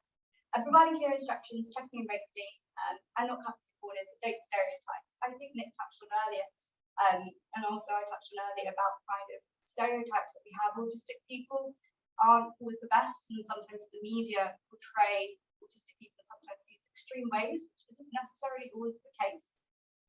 So just be mindful of that, particularly if you see, you know, if you look at me, I'm not good at maths. I actually take my maths GCSE 7 times. So I don't know what that says about me, but I just thought that because I wasn't getting any good at maths, and no way could I be autistic, but that's not what the doctors agreed with. And being patient. So sorry if I'm the word abrasive. So quick wins for workplaces, and this is something I was actually chatting to with Nick. Workplaces or any organisations like ways to fix things easily and quickly. You can't always necessarily change the cultural approach towards autistic people. However, you can do some pretty easy and quick things. Having a network led by autistic people, so the one that I set up, amazing. Not only does it give people like me a space to vent, but also allows us to discuss and share our experiences, and also say, oh, hey, this worked with this adjustment, and this didn't work as well. I'm learning every day about new adjustments, which if that network didn't exist, I probably would have never known about. It's also nice to know people hear from other autistic people. And those soft adjustments that we say, oh, it benefits everybody, yes, it does, particularly for autistic people with lower tolerance to things. Just having those things in instructions. And if you are part of the disability confidence scheme, having guaranteed interviews. I still don't think that I would have gotten to where I was if it wasn't because of those types of schemes. And if you can remove these situational judgment tests, honestly, working miracles for autistic people, probably everyone else. I agree with the fact that I'm not sure how answering a certain question that's not related to my job somehow determines whether or not I'm going to succeed in a job mix or not. And just having a toolbox of adjustments. This kind of touches on some adjustments will be better suited to others, and sometimes being proactive about the adjustments that you put in place for colleagues, particularly newly diagnosed colleagues, can be really helpful. Having role models, I know of at least one senior civil servant who's autistic, and it gives me hope. As an autistic person, you sometimes feel like I'm not always the most hopeful about whether or not I could succeed in more senior roles. Having people like that, just, I don't know, it gives me hope. And I think for anybody, seeing something that looks, thinks, or like you is just really motivating. I'm going to go back to my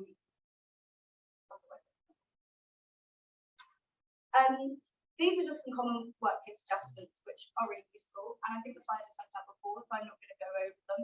And I've talked quite a lot about that, but these are just some examples which you're welcome to take pictures of. So disclosure, this is often a key thing that autistic people and line managers and employers can face a lot of challenges in. So letting other people you know autistic is really challenging. Often it's because we're not sure how you're going to react. Some people are super positive, other people a bit kind of like, oh, what does this mean? But once you've told people you're autistic, it can for some people be a huge relief, and it means you're able to unmask, which can mean sometimes it can be easier to access workplace adjustments. However, it's up to the individual to share whether or not they're autistic. There is no law that forces anybody to disclose a disability.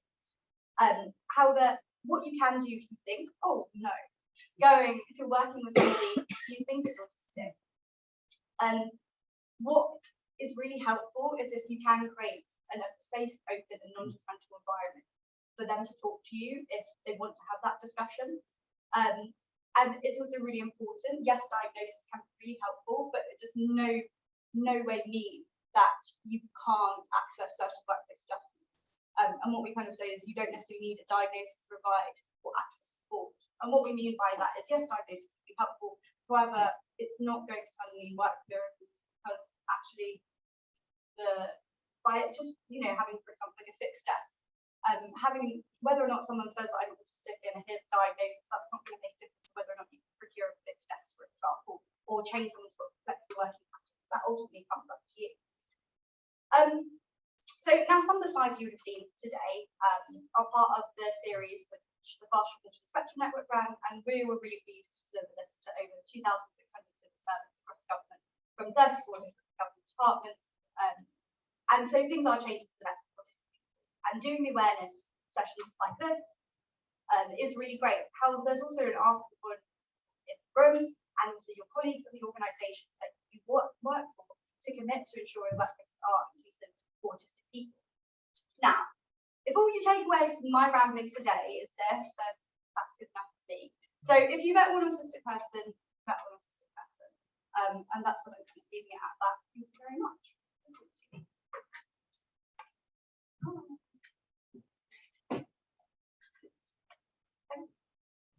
Thank you. That was brilliant, both of you. Absolutely wonderful session. Really delightful. And I just want to put that one thing, which I think is really important that we haven't actually said, and we just want me to think this.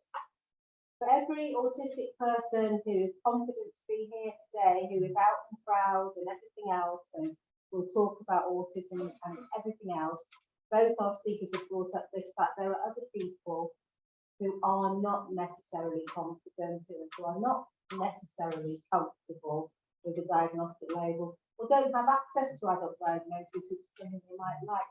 And I think every bit of research and every bit of practice has to be cognizant of the fact not everybody's very open about talking about autism. And a lot of these adjustments benefit everybody anyway. And this thing, you don't have to have a diagnosis to get support, is incredibly important.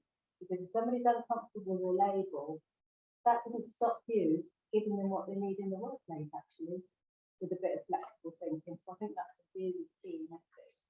That this isn't my role. I just need to say that for the end of the conference. Questions?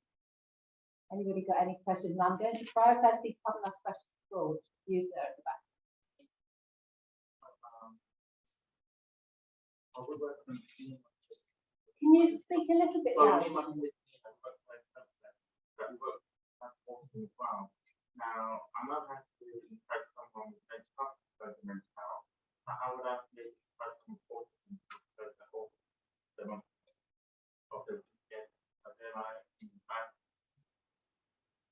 So I'm not sure I'm necessarily the best qualified person to answer your question, because my answer would be that if somebody's going to disclose, they have to have a reason for disclosing. Okay. That's a personal view. I mentioned that a diagnosis would be, I've chosen not to disclose to my employer because actually I don't want to be talking about how I am in the workplace all the time. I want to be talking about work, life, other things other than this topic that we've been discussing here today. So it's probably not the best clinical answer to your question, but my advice would be, is there a reason? What is the reason? I want an adjustment. I want an accommodation. I want understanding. I do like to talk about it, and for some people that will be important to them. It will be a sense of their identity, and they will want to talk about who they are and what they are and how they are. But I'm inclined to think if that's the way they're thinking, then you wouldn't need to persuade them. I was going to say also, you can't force people to disclose. What you can do, if you don't want to talk about autism or diagnosed disabilities, what you can talk about is ways of working, which is basically you're having the exact same conversation, but we're not talking about the same disability. Some people that can be uncomfortable. Some people don't want to be associated with that. That's fine. It's personal choice. But ways of working, then you can still have that conversation about how can I implement like those adjustments. And being proactive, having those lists of adjustments and going, well, not even adjustments, label it as ways of working. You've got those things there, it's there, flexible work, etc. Are any of these helpful for you? But I think sometimes identifying the reason for disclosure. For some people, disclosing for the sake of disclosing may not necessarily always be helpful for everybody, but if you can talk about ways of working and frame it maybe like that, if there's a worry about saying the wrong thing, or maybe somebody feeling uncomfortable, I find it a good way to bring up that kind of topic. I think it's great that one of your slides says it's not your place to diagnose, because unless there are clinical psychologists in the room, I've never diagnosed anybody with autism in my entire life. I'm not a clinical psychologist or any of those roles. It's not our place to diagnose. And I think if somebody is masking and they actually know they're autistic, but they don't want you to know, and you say to them, I think you're autistic, you've sort of blown their cover in a way that's they've lost control, and it's about agency. So I think we have to be very careful about that as well, don't we? Yeah, and just the relationship that you have with the individual. Some people will be comfortable to have those conversations, while some people it's just probably not appropriate. And it's definitely not our place. No matter if somebody has all the criteria, they may already know this and they just don't want to. Just got to respect that. Great. AJ, you're there. Yeah, it's not tolerant, and I think as an employee, I'm absolutely I believe in favour of as an employer, actually sometimes diagnosis and exposure open funding and is easier for us to be able to support people. So I think one of the things we've done as we get some staff on passport, because that means you don't have to keep having the same conversation once. You have that conversation, get it all down on paper, do it like slide. And that goes with you. Very community organisation. That's really helpful. I would love that people not accessing work, things like that. Yeah, absolutely. And I think workplace justice passport, they use like sort of service across other organisations and can be really beneficial. Like I've used it recently, and it's just no questions asked, which I find that really helpful because some people don't want to. You don't even in those passports. I think it's something that somebody didn't explain to me. You don't need to even talk about your diagnosis. Sometimes it can be helpful, like if it's like accessing funding or support, or just to help your line managers understand why. But I think it's. I think workplace justice is useful. I guess the thing is what I've found is that often places the burden on the disabled person to having to talk about out there adjustments. Yes, it can be helpful, but also it's important for employers to be proactive by having those workplace justice passports, by having those kind of staff networks as well, but also a reminder that sometimes it's just organisation to do make sure we're proactive and the next thing of how can we make sure our employees and disabled colleagues and people feel safe disclosing diagnosis. Yeah. I'm not sure if I've got a question or a comment, so I'll share it with you and hopefully you can kind of see where I'm going. But first of all, thanks for the presentations, they're great. And I think my mind's at, why is recruiting an autistic person seen as potentially challenging? If I take your slide, Katie, common strengths, if I had a tick box for the things I would love to find in a person when I'm hiring them, every single one is on that list.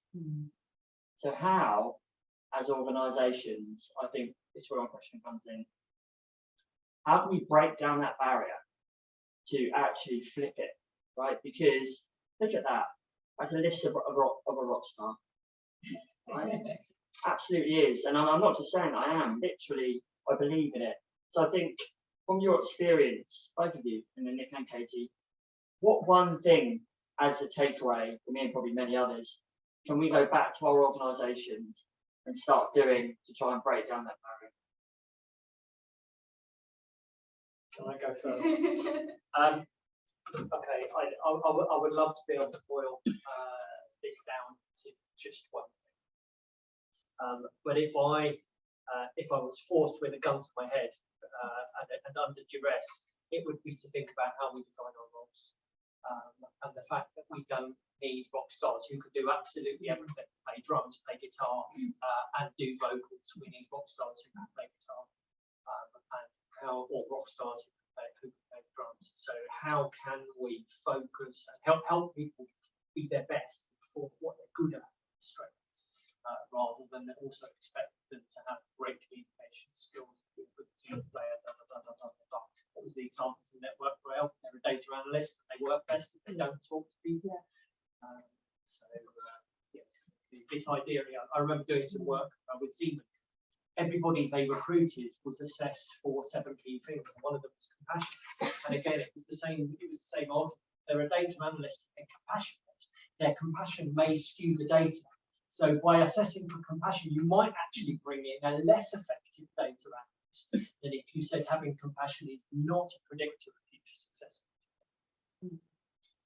Can I just make a quick comment about training as well, about things like training employers and training teachers and everything else, developing autism awareness, understanding and so on. I am extremely infuriated when anybody stands up and describes a scenario in an autistic person in those negative stereotype ways as if this is going to be a massive problem because they have meltdowns, they have shutdowns, they are volatile. All that silly nonsense has no place in training. And I think that really feeds into the stereotype which puts people off employing autistic people and very rarely occurs in the workplace and would not occur if a reasonable adjustments are in place. So I think we have to avoid that like plague personally. I'm just looking at the time because then it's sprayed bit in a minute. Do you take one? I can't see the clock, that's a problem. What time is it? I was just going to say very quickly, so in response to a question, your organisations have to want to change for the better, because what we found in our workshops, originally it was all voluntary, people come if they wanted to. We had great turnout, great positive response, and then somehow when the communication changed to some departments or teams, where it was, people had to come. We didn't say that, it was just communication. We actually found people less engaged in the session, which is not what we aim to do. So where I think it's just important to change has to come from within, like with any form of change, they have to want to change, they have to want these inclusive places, because otherwise we can have all this training in the world, but at the end of the day, then it will just be seen as like health and safety training, and nobody wants to go to that. So maybe identifying maybe the concerns that your colleagues have, why the reductions aren't going to training, why aren't they as engaged, and looking at them to find out what more as an organisation can do to help make that change. And it's certainly being realistic as well, it's going to take time, unless it's like maybe not by which is but it's just going to take time, and it's important to be realistic. I'd love things to change over time, but I know that's not I'll come to you in a minute, but first I'm going to ask a question. Is there anybody in the room who has not had an opportunity to ask a question who would like to ask a question now? This will be the penultimate question in this session. And we're here for a chat afterwards, so that doesn't matter. Okay, should we go to your question? Thank you. Just a couple of points. Do you have any data on teachers, educators, autistic, non-autistic teachers, which are currently employed full-time? And the other thing is the point that you're making about job design. The job design used to be specific, concrete, and narrow until management started deciding what corners and save money. And oh, by the way, let's put these software so we get rid of the admin staff and we stuff it into the teachers. Oh, we have teachers. Let's put more jobs onto the teachers for the same price. Oh, but you cannot have remission time or anything. And this is one of the very big issues. It's a monitor. It's a financial problem. Employers want to save money at corners and dump on whoever they can, all the jobs that they have, and say quick part and break, and we have to leave this profession, or we have to become part-timers. And then people ask, why can autistic employees not remain in work? Well, these are some of the reasons. Because the job design has become too flexible, and employers want to save money. So these are the kind of things that have to be understood and solved. I certainly feel it's a debate that we need to provoke, and I think Malia's wonderful timetable earlier, where all of the extracurricular stuff was on the page that wasn't in the job description. Yeah. Yeah, that captured all any other duties reasonably required. Exactly. Okay, I'm going to invite Craig onto the stage, who is what's your title in employment autism? I'm going to get it wrong. You do it, yeah. Great. Thank you. It's like to having this again. Thank you very much. Thank you, Nikki, for the handover, and thank you. Hi everybody. Conscious it's very warm in here, and you've been stuck there for an hour, and refreshments just arriving. Can we take about 5 minutes? We're going to get the stage set up and have most of the speakers come back and have a Q&A. I'll say a little bit about myself, very little bit, then I'll host that Q&A. Okay. Thank you, everybody.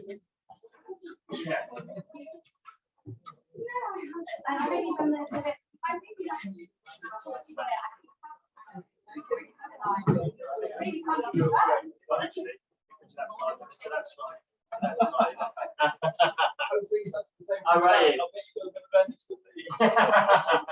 I think all the slides are intended to be available in the distribution tab. We need to check out the content of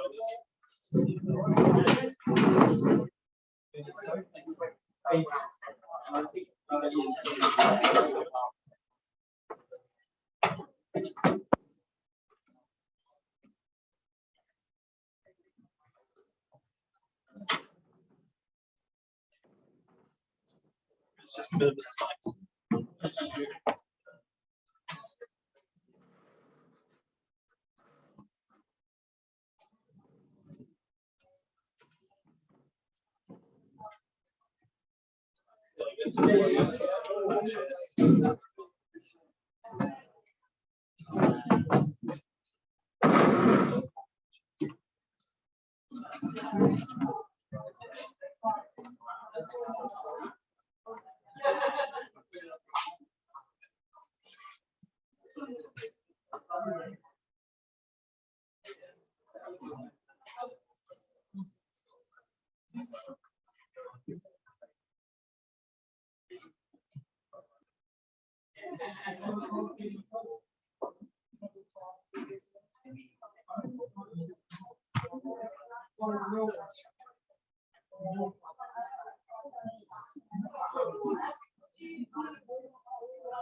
Yeah.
Who on the stage really likes Q&A? Oh, now we've done together the stage.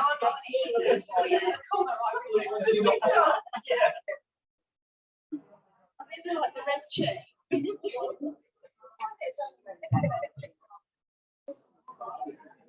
Nice thing of things.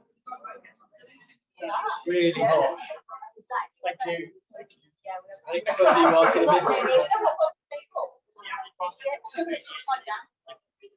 Thank you, Martin. Really annoyed me. Yeah, like, I'll go now. Why on earth would they write it upside down? I suppose you've got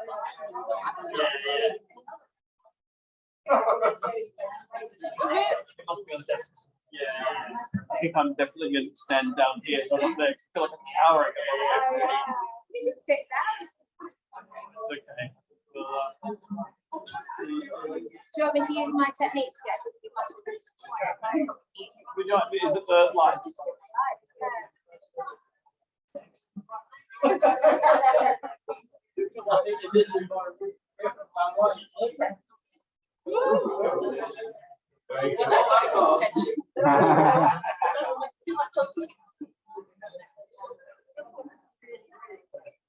Yeah, I was a bit worried about when it came to something, but it looks really really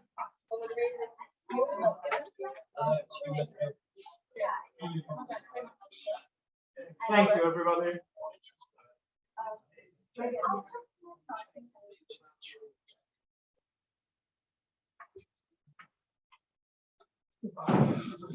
I'm very quiet.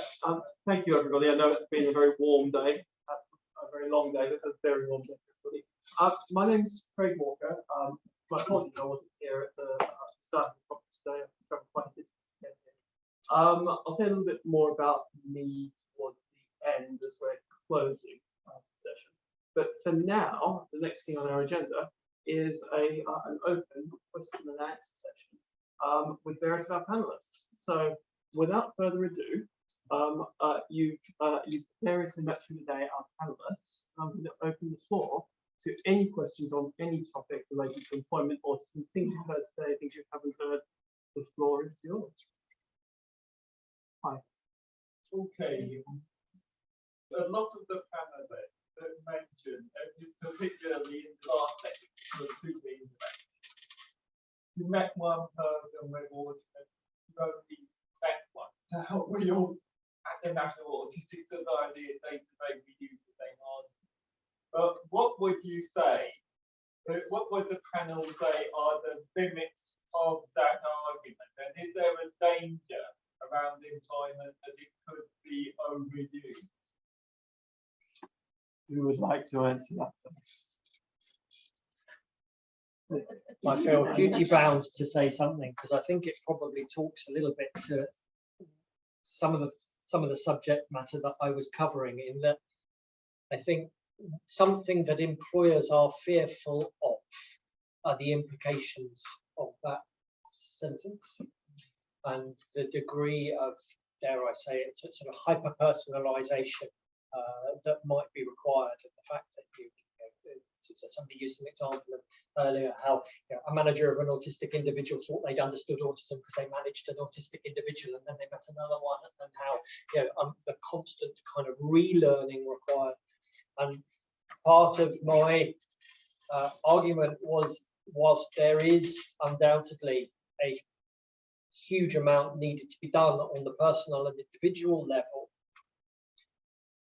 is there something that we can do to reframe that such that we can do some generic things that will help most of the people most of the time? And even I even stretch the argument to say most of the people might not just be the autistic community, because otherwise I think there could be a fear of alienating the employer community because things go into the too difficult box.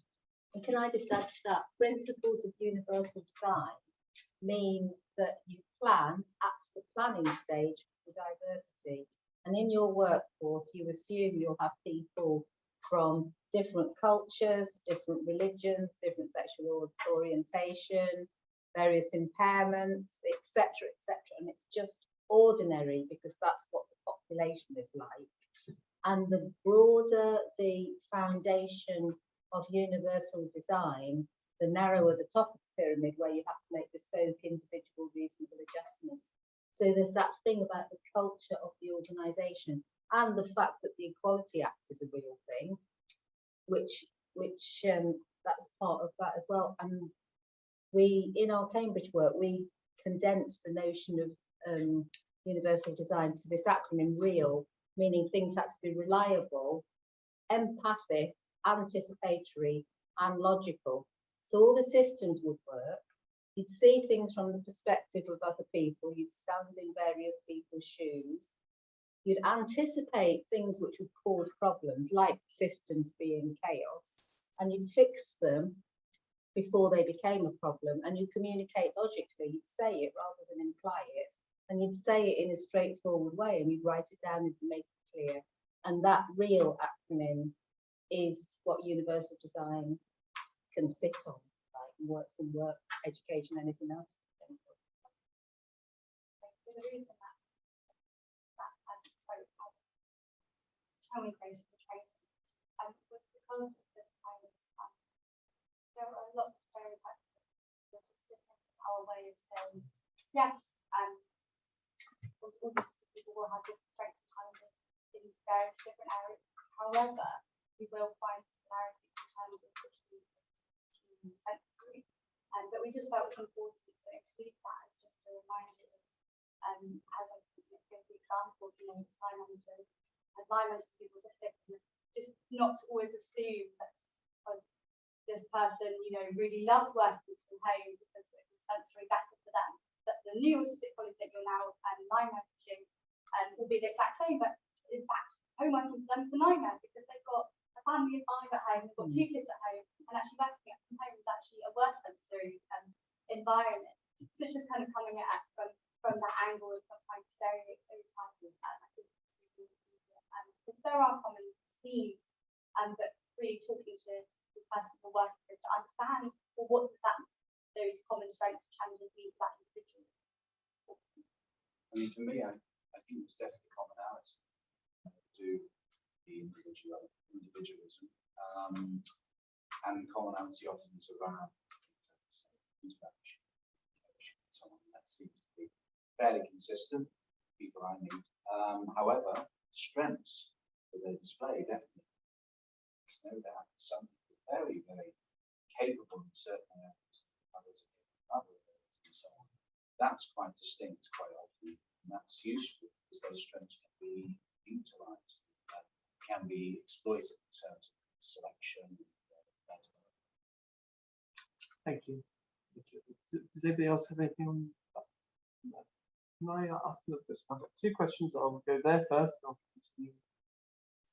Thank you. Going back to the new events time, we've got already robust organisation over structure change.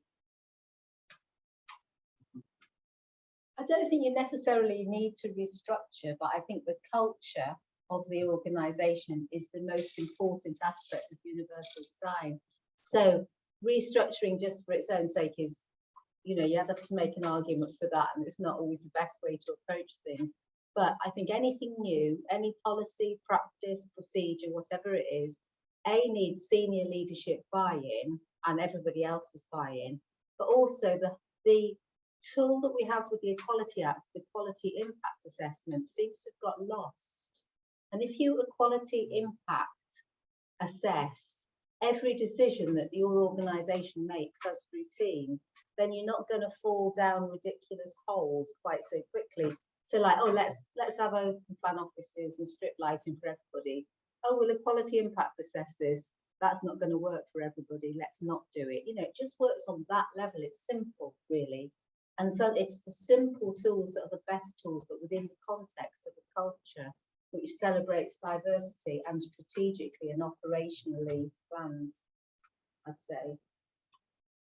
Thank you. Hi. So this is what we see with strange questions, right? I think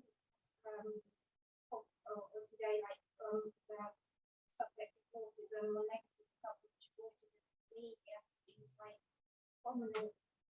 Just wondering what examples of autism there might be, or might be examples like particularly the only one I'm familiar with is the film Rain Man, which is a very good kind of book, but it was more positive really, but then again Rain Man was a very severe diet, a good leader, was unable to lead a normal life. I think like Rain Man has coverage of autistic but yeah, what's my for examples of autism? I guess kind of the public's perception of like an autistic person. Media representations tend to focus on the stereotypes.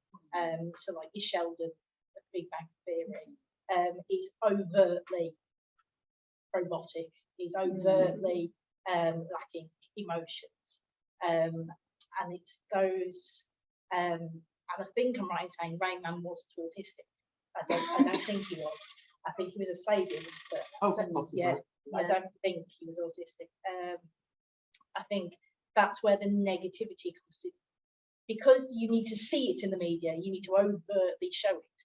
And what there probably isn't the representations of is just the naturalness of autism. All of us that just sit here, that you wouldn't know walking past the street they're autistic, because, well, that wouldn't get the same impact on the media. So I think it's probably that's the negative side of the reinforcing the stereotypes. In terms of, sorry, go on. No, and I think that also impacts on people wanting to go for a diagnosis or potentially considering that it is a pathway that they want to go down around and finding out where their needs are, where their strengths are, if they need support. I think the stereotypes prohibit people really being able to see the real person. And actually it goes back to, if you've met one person with autism, you've met one person with autism. because I think everyone is completely different in certain ways, and also the way that they approach autism and where they see it on the media. You know, if they see it, then well, that's it, then that's not me. You know, they're here and I'm here. So. And I guess one of the challenges with the media is it's too frequently sensationalist. Yeah. And actually, just some very normal things like television at breakfast with a normal conversation about, oh, his dress is out this week, or that cooking is happening. I think in the world of sport, there's been a lot of movement towards mixed ability with sport. We need to, and it's just completely normal to watch something like The Last Leg. We need to move the conversation about other disabilities that are not so visible. Representation with Christine, Penny McGinnis's wife, Yeah. and it was And the great. It was kids. natural conversation. Yeah. But now their marriage is split up. It's all, oh, if you're autistic, you can't have a successful marriage. Autism has broken down their marriage, and it's nobody knows that. There's no facts behind that, but yet they've hooked onto. Now we know she's autistic. That must be the reason, and Yeah, that's that just sensationalism sad. is it's actually really unprofessional. Yeah. And actually, Katie Price did a fantastic documentary about her transition of her son Harvey from school to college. And Harvey has got very significant challenges. But what she managed to portray was, well, he's my son and I love him. We're just sorting it out. And that sort of thing is brilliant because it's part of ordinary family life. So I wonder how many families in this room don't have any autistic people as part of their family. You know, it's common. I was just going to jump in very quickly. I think something that I'm waiting for as an autistic woman is to see something from the BBC or other news, other television providers, or anything like that, is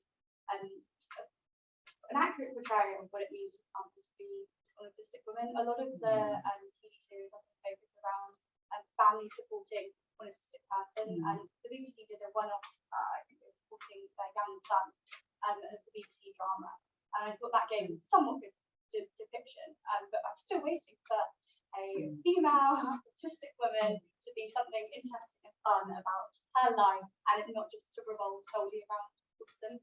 I'd also say there's a lot of, if you go on like TikTok now, I don't know, there's a lot of good TikTokers examples, I can't come off the top of my head, who are kind of breaking down those stereotypes and challenging what it means to be autistic in the 21st century. And I'd really encourage people to look to those real life examples in some ways, and maybe, yes, take it with a grain of salt with the media portrayals, but go to the more real life examples of those people with lived experience of what it actually means to be autistic, and not necessarily always going to the kind of parental care and family support, which doesn't always give, yes, it gives that idea of what it means to be a parent or care of an autistic person, but not what it means to be autistic and what we have to go through every single day as non-autistic. Yeah. Thank you. Right, I've got about 4 questions lined up, and I'm going to go with people who haven't asked questions so far. I'm sorry, I don't know your name, but I think you remember being the first one. So. I was just wondering how managers can best deal with situations where, so it's kind of like someone neurodiverse person who's got a program and quite severe adjustments what they're going to want to do. I was just wondering how best, like, the colleagues who can be quite affected by this and really have to like change, probably going to be twice as much work. So in every opportunity that's come up, the colleagues just have to be told. I think the manager has to be nice. And kind of like leave it up to that new person. But yeah, it can like 3 situations have something. As said, and then you go into trouble. But that's done. So I've got to put that in the sense. I think you've asked a very, very hard to answer question, and I think it's very clearly asked. And I'm saying that to give the panel time to think about their response. I think what you described probably happens again and again and again and again. And that's where the really hard problems to solve in our workplaces are. Who would like to have first go at that? Thank you. I think the key thing to remember is that when you're making adjustments within the workplace, it has to be collaborative. It has to have everybody involved, because if one person's left out, they're not going to know, and they're not going to provide the right support. It's also important to bear in mind that a reasonable adjustment is just that. So it doesn't have to be, there is, I can't remember, I think it was Malia said, not everything you ever request will happen, because not everything is always reasonable. There are ways around it, and you can go round and you can find something else as a better solution. But you can't always put everything into place, because you've got to also be understanding of other people around you. So a reasonable adjustment needs to work for the individual, but it also needs to make sure the team is not adversely affected by that as well. And actually the Equality Act, kicks in as well, that a manager needs to be a manager, needs to be a good manager, and they need to take lead on this and not pass the buck and not leave it to the neurodiverse person who is struggling in the first place. And the rest of the team. And In the my rest of the mind, team. your Yeah. situation is a failure of the manager, and it's a failure of the apparatus in an organisation that's responsible for management. Yeah, And that is about HR, and it's about policy. and project planning. Yeah. So that every person in that team knows exactly what they're doing, or at the beginning and the end of their role, and how it intersects with everybody else's role. And that is a collaborative negotiated thing led by the project manager. And It's unambiguous yeah, and it's clear, and to the point that absolutely. Ian Iceton made in his presentation, makes for better projects if everybody's got written down the things that it's going to And do. then there are all the milestones all the way through to see that it's still on track, because if this is let everybody get on with it and it's not working, product doesn't get spat out at the end, does it? Indeed, and I've got at least 3 questions lined Okay. up. Thanks. I'm sorry, you're number 4 on the list. Can I come down here first, and then we'll come back? I'll try and give you a quick question, and not quite so hard. Going back to kind of the previous conversation around, and Katie, we were talking earlier about how things aren't going to change overnight. And when I think about autism, I think one of the best ways is by our future people coming through our organisation. So as a parent of 2 amazing children, what would be your advice in terms of how can we break the barrier with them as well? So we talked, they are our future colleagues, our future leaders. And I think that's one of the best ways is literally start from the bottom up. So then they can come in all full of energy. So what would be your advice as a parent or a carer or just an employee? What can we do with our kind of youth that is going to support us in the direction we're trying to get? Don't assume. I hated it when my mum, I got diagnosed and she read every autism book under the Asperger's and go, whatever you want to call it. I hated it. And I didn't tell her, but I just infuriated me. And now that I'm older, I understood it was her need to want to understand what it all meant. And I have a better appreciation of that now. But I think what I would have loved is for her to sit down with me and say, hey, you've got this diagnosis. What does this mean for you? This is what all the books can say. This is all the common themes. But what does it mean for you? Are there areas that, for example, I used to hate going shopping, busy, loud, noisy, overwhelming places, and often leads to meltdown, shutdown, arguments, whatever. And just having that chat and also empowering your child, the person that you work with, to talk freely. And some might not always feel confident talking. Some people are better writing. Some people are better painting. Take people working with younger children, younger people paint, use tools and techniques to help them to feel confident and safe communicating what their needs are, because that will differ from person to person. But sitting down with them and coming to these conferences is a really great start. But going back to your point, going back to the people that you support is one of the best ways that we can support any autistic person, and whether that's an adult, a child, or a young person. I don't know if anyone else has got any other comments. Well, as a father, I would say that it is absolutely about being offering positive reinforcement all the time, not drifting into any criticism, supporting their abilities and their strengths, and offering your love and support them in every sense.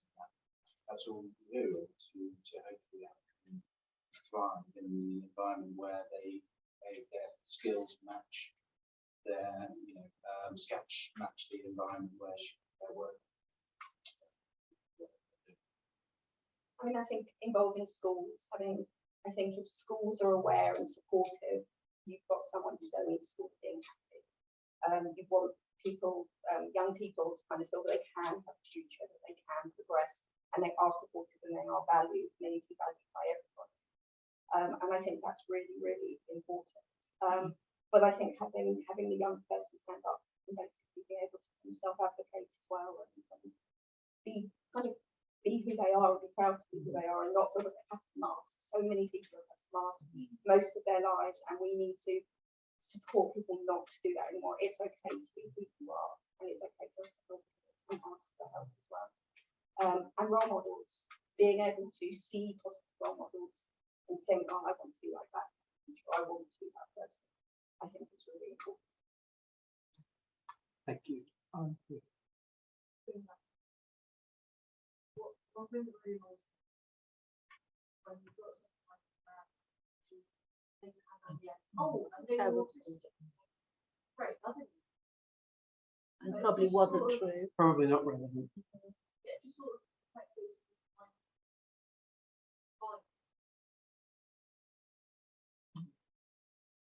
And slightly eclipsed by the mass shooter in a dress. The trans community are getting some of that flack now, and it's sensational. It's obscene. It's appalling. Irresponsible reporting. Nothing to do with the guns. Yeah. Oh yeah. Thank you. Well said. Clearly said. We need more of that. It's just irresponsible reporting. people don't want to be the person that was normal person. There has to be a reason. And yet the trouble is sometimes there's not much reason other than there's a lot of guns in that culture. Yeah. And sometimes normal people have bad days and have bad weeks and have a bad year. You know, it's not about any diagnosis. It's just why. Not. Hi.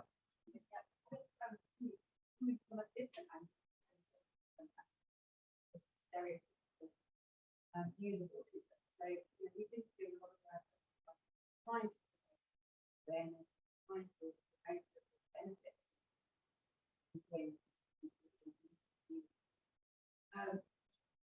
But I've seen a lot of conduct on Twitter and other platforms about, autism not being a superpower and how stressful that can be. Yeah. People now think, oh, they have this superpower. How do we get that balance? How do we get across to people who have all the old stereotypes? So how do we improve that, but without putting added pressure and lies? Really good question.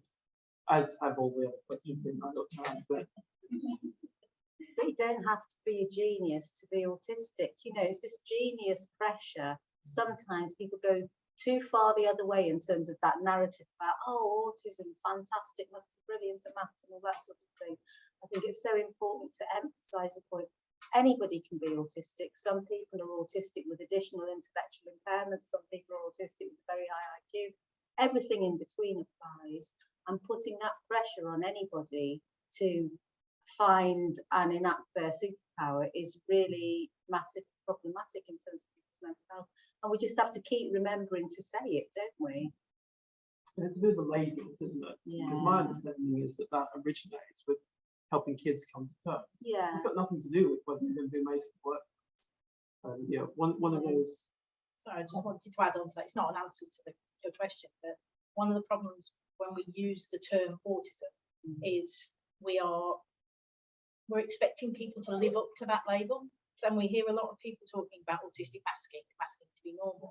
And I talk a lot about actually masking to be autistic, because there is an expectation to live up to the autistic label. You hear a lot of people go, we can't be autistic, you don't look autistic.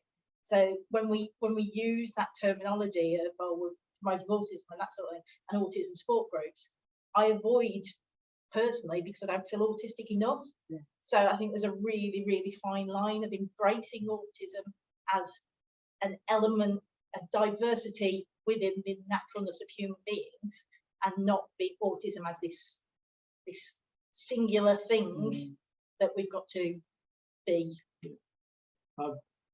Apologies for an analogy, but I've used the analogy of, we don't describe when we think about nature. We don't label to treat as just as only one type, and yet when you talk about that it's that sort of idea, and I've certainly found a few people have helped that concept. Right. I know there's one question there. Hi, autistic person. Main struggle I've had is not necessarily trying to get into employment, but more trying to get what I really want to do. And I really have the first class finance. I tried practicing it and using it for a while, even just maybe as an interesting person. Didn't unfortunately I came to realization that arts is the industry has no job, which doesn't help that much to be an interesting person.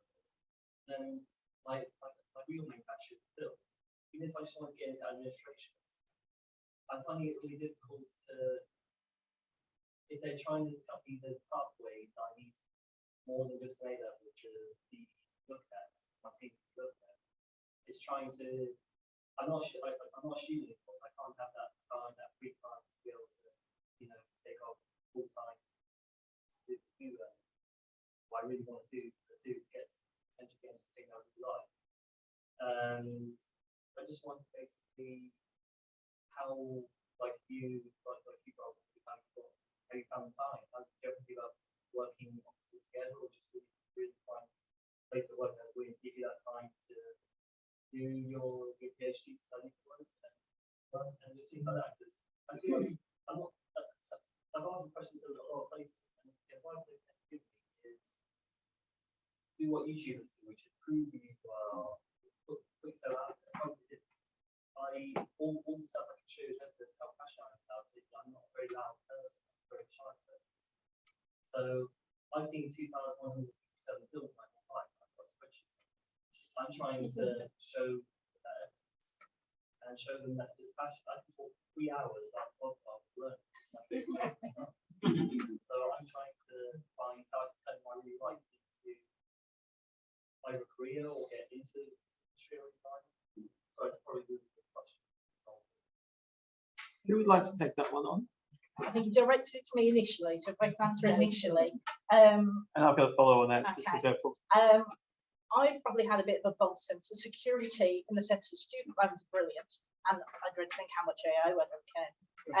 Me and my husband have had a bit of an unwritten rule where I went to university, he worked, and then I went to work and he went to university, and then he went to work and I went to university, so we've always supported each other, and student loans have kept us tied over. Now student loans have stopped, I've got no idea how I'm going to do it. And I think probably in a very negative sense, I think probably half the population are in the same sort of boat. So security like needs the job. Yeah. If you're at the point of doing what they call adulting, which is pay the bills. pay the bills, but so it's trying to find that place that will like give you the time to take one day, sometimes work to study the thing, or just give you that food. Yeah. So I haven't got a very good answer. I have a very, very tactical answer for you. My name is Craig Walker. If you write to me at craig.walker@employmentautism.org.uk, there's two people I know who are trying to hire in an arena that is very much like it's about production of media, filmography. There's a bit of administration, a bit of technical work, but please write to me. And the what they do would benefit a lot from the sort of attention to detail that you described. This is I come and talk to you. This is where Care Trade and Employment Autism and the organisations which are similar, this is where they are practically helpful in terms of bridging that gap between what you want to do and what you've got the skills to do, and how you get, on to the bottom rung of that ladder and up that ladder. So, that we've tried to illustrate here that there is a sort of infrastructure, even though it's mostly charity orientated. These little charities. I mean, you may have something to offer as well, Julia. We chatted earlier, so we've already had a chat about this. So yeah, we're going to chat afterwards. Because it's my experience, I'm not very practical with filmmaking. I can't make a film. I can talk about it. And I've got my spreadsheets. I can talk to you browse that onto the episode instead of series. I feel like there's some ways to do that. And That's definitely the conversation to come to me with. just a nice little comment. In terms of the presentation, it is getting a little bit better. I feel like there's a very popular video game Overwatch as a characteristic. The downside is unfortunately that she's not played very often by the good people who play the game. Unfortunately, we know how influential probably his parents more than anyone else knows how influential it is, because on the one hand you're getting those positive messages and representation coming across, then on the other hand you're getting the microtransactions and the randomized loot rates, which are basically gambling, being shoved down their throats. So, and no matter how much the studies prove that it's bad, our UK laws just change. Society's broken in that arena really bad. Fundamentally great. Absolutely. Might be a PhD in there somewhere. and actually, I can think of a third person who might be interested. University of Brighton, you go and find the school at University of Brighton, write to her directly for talk me up for Thank you for today. To the point of collaboration, really, I think there's firstly there's internship opportunities that pay for autistic people that we offer across the country. We provide training to employers fully funded for them to make assessments, because it's for them to change. It's not for the autistic person to change, to fit in with them. And secondly, we also have funding for so that we help career services become more accessible across all levels of students that they're working with. The AGCAS, or Happy Sex Reporters, for the last 6 years reported that actually autistic pregnancy and first outcomes to disabled categories, all employment types, all qualification levels. So we're doing research to directly address that. Thank you. So yes, we'd love to collaborate. We've got funding for ongoing longitudinal study of our program, which we'd love to collaborate with you guys on. And I guess my question is, we're partnering with autistic on that. I guess my question to the panel is, how can we be around this theme of employment? Nicola Martin, I've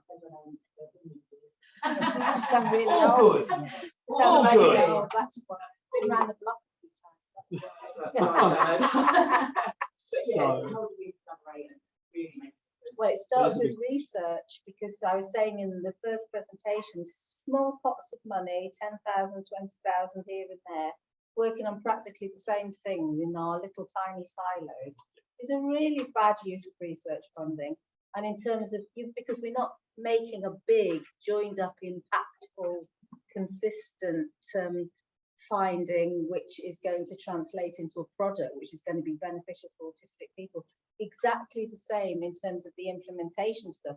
The implementation has to be underpinned by the research, but we need to be aiming for some joined upness. So there aren't like massive regional variations, for example.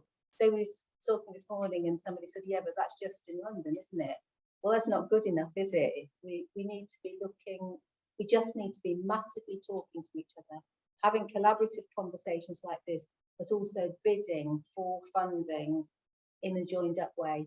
And there's a big funding bid coming up about peer training, peer mentors, health education, which we're looking to collaborate with people on that. So let's talk about that.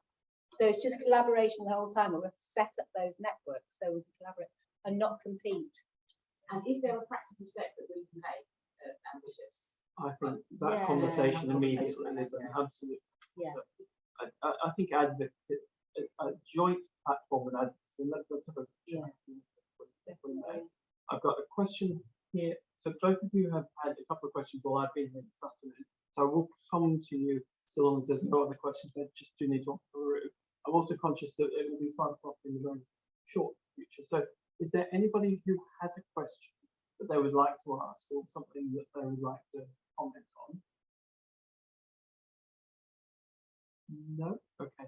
Can I come to you first? I'll come back to you and then we'll I'll also surprise you. And on that note, could I just say thanks to the panel and the audience for being good sports about the amount of questions. Well, okay. This is the one that civil servants might want to scarf from. The current political environment. How do we make sure that any sort of cultural cases for diversity and inclusion, particularly, but not only the focus, let's try and keep it autism centric.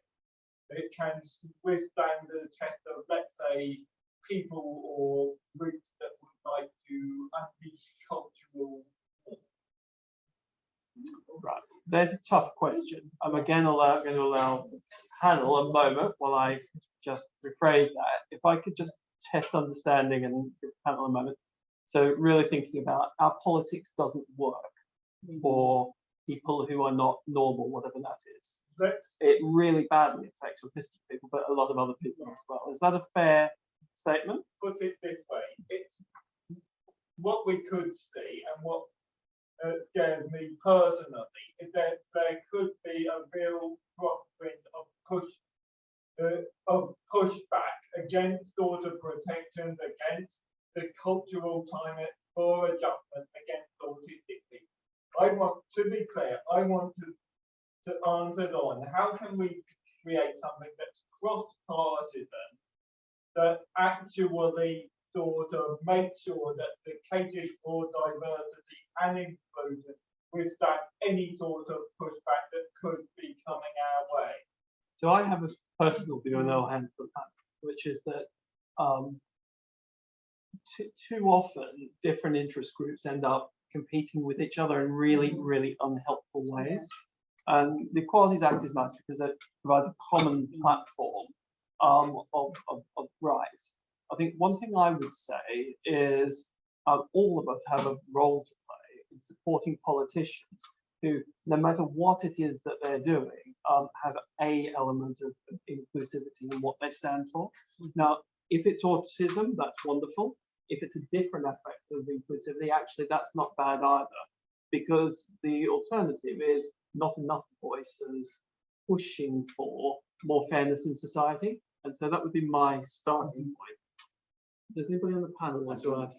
Well, the way we tend to do it in recent times is in respect to just raising the level. So protected characteristics are problematic at the moment for various reasons. So not that it's just about autism, but you have to raise the level. It's about diversity of people, more backgrounds. It's about leveling up.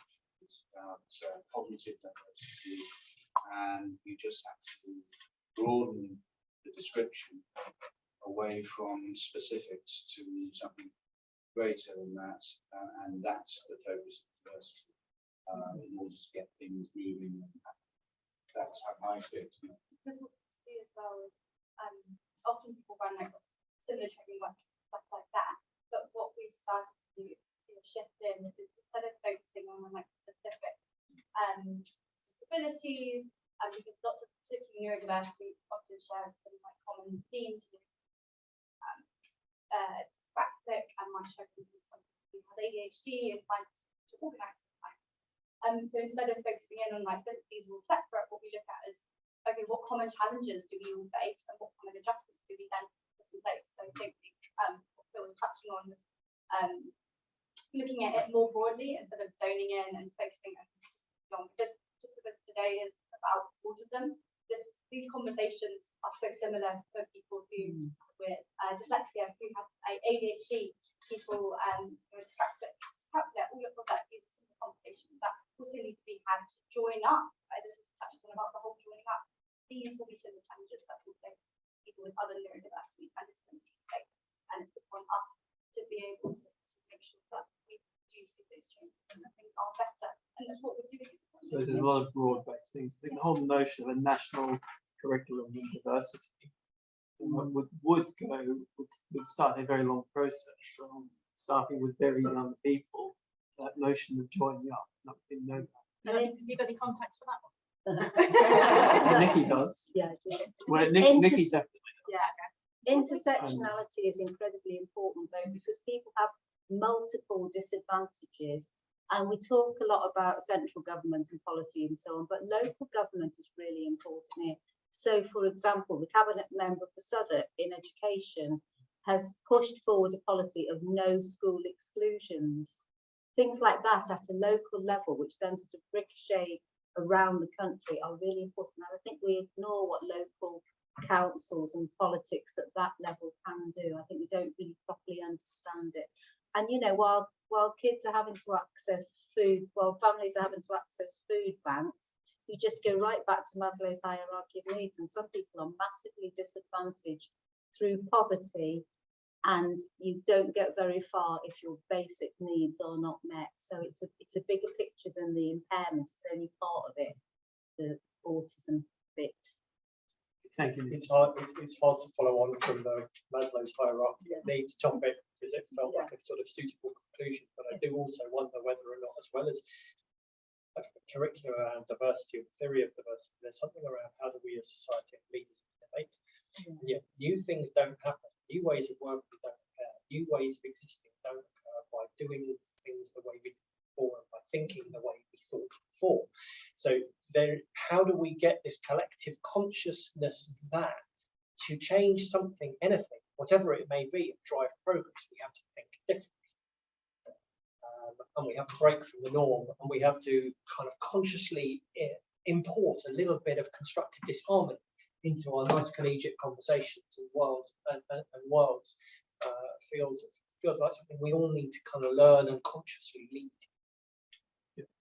Thank you. Hilary, your hands up. Hilary, do you want to come to the front, because it'd be easy for people to hear you. That was it, right? That's okay. Just because I was hearing the questions and hearing what you were saying, and this might be a really simplistic way of saying it, but it's about the need. It's not about the diagnosis. Yeah. So, you know, yes, if you've got one label, you've probably got several labels, and they don't even know which one to have. It's about the need. Thank you. A question here. Oh, sorry.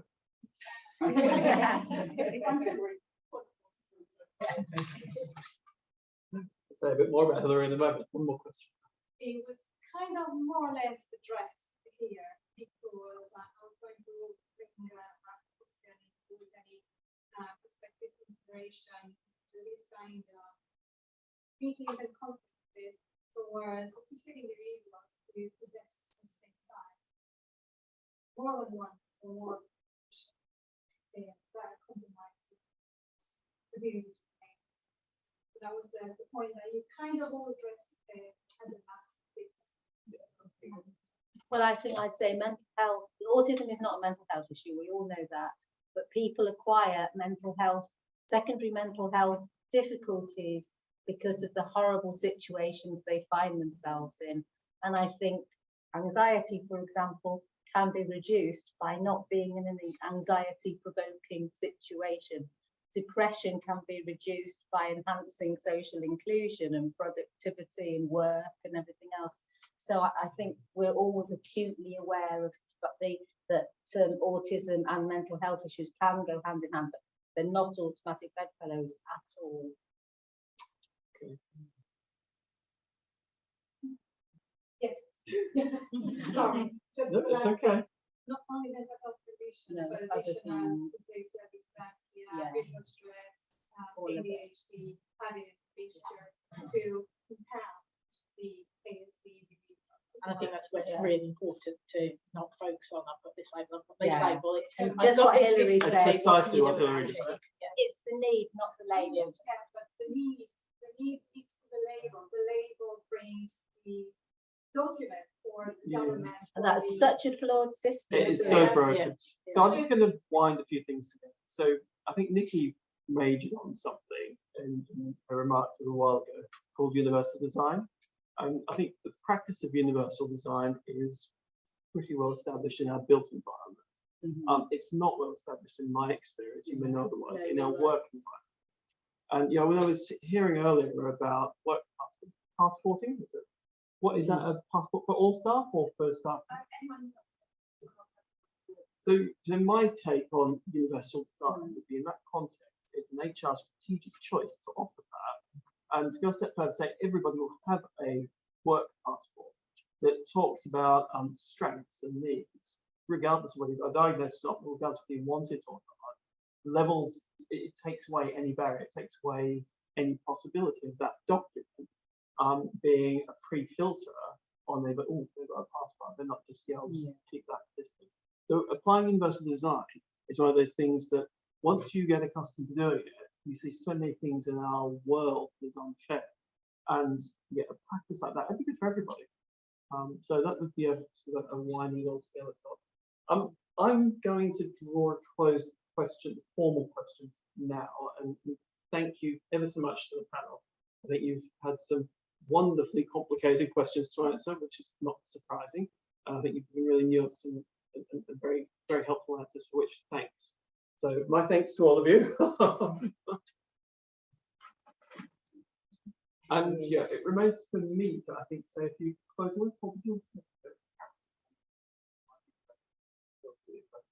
Remains for me to say just a couple of words to the conference. So I didn't introduce myself earlier. My name is Craig Walker. I've volunteered with Employment Autism since September 2008. So I've got a reasonably long involvement. I don't have any clinical or medical or other relevant background, but I do find this to be a cause that's very close to my heart and really important. I think it's that broader point about I want a society that is more fair, more kind, more inclusive. It happens that autism is an area that I've got a lot of time built up now, and so I work in volunteering arena. But actually, so many of the things that we talk about would help so many other people with all sorts of protective characteristics. And I think there's something really important about our society becoming more kind, more open, and it's conversations like this. It's the work of people like we have on the panel. It's the work of people like Hillary that makes a big difference. So I'm going to apologise to you right now for cutting short what to me feels like a really, really valuable day. I hope you've all enjoyed it. I'm going to thank you all for your participation, because I think without you coming to a event like this doesn't happen, and these conversations don't happen. I'm going to thank very much the panel and those that spoke that aren't sitting at the stage. Massive thanks to Hillary and the other organisers of the of today. A lot goes into this. There's those unsung heroes that have made it all happen and made it happen in the background to make something like this run smooth so that we can hold such a panel discussion is not an easy thing. So thank you so much. And I think it's just a request for all of you. Well, it's a very prosaic request. There is an evaluation form at the back. So filling out an evaluation form that gives us feedback about how to make this better next time, and also to market the fact that this is a valuable conference. If you feel that one, just don't say otherwise. Then that helps us to build more momentum, more energy. And I think the other maybe those are handed out. If everybody clusters at the table, Thank there's going to be a bit Paul, overwhelming. Good point. Thank you very much. And the only other thing I would say is please just sort of don't keep going. I know that this is hard. Goodness me, don't know this is hard. And yeah, I'll talk about that another time. Just keep going, because everybody in this room is here either because of a personal or a very close connection to autism, and it's not easy. It is hard work, but society is slowly getting better, and more events like this and more people advocating for fairness will make things better. And it is painfully slow, and I'm so sorry for that, and that we can't move faster. With that, thank you ever so much. There's just now as much time or as little as you would like. Please mingle, please talk to me, talk to our panel, and thank you ever so much, everybody.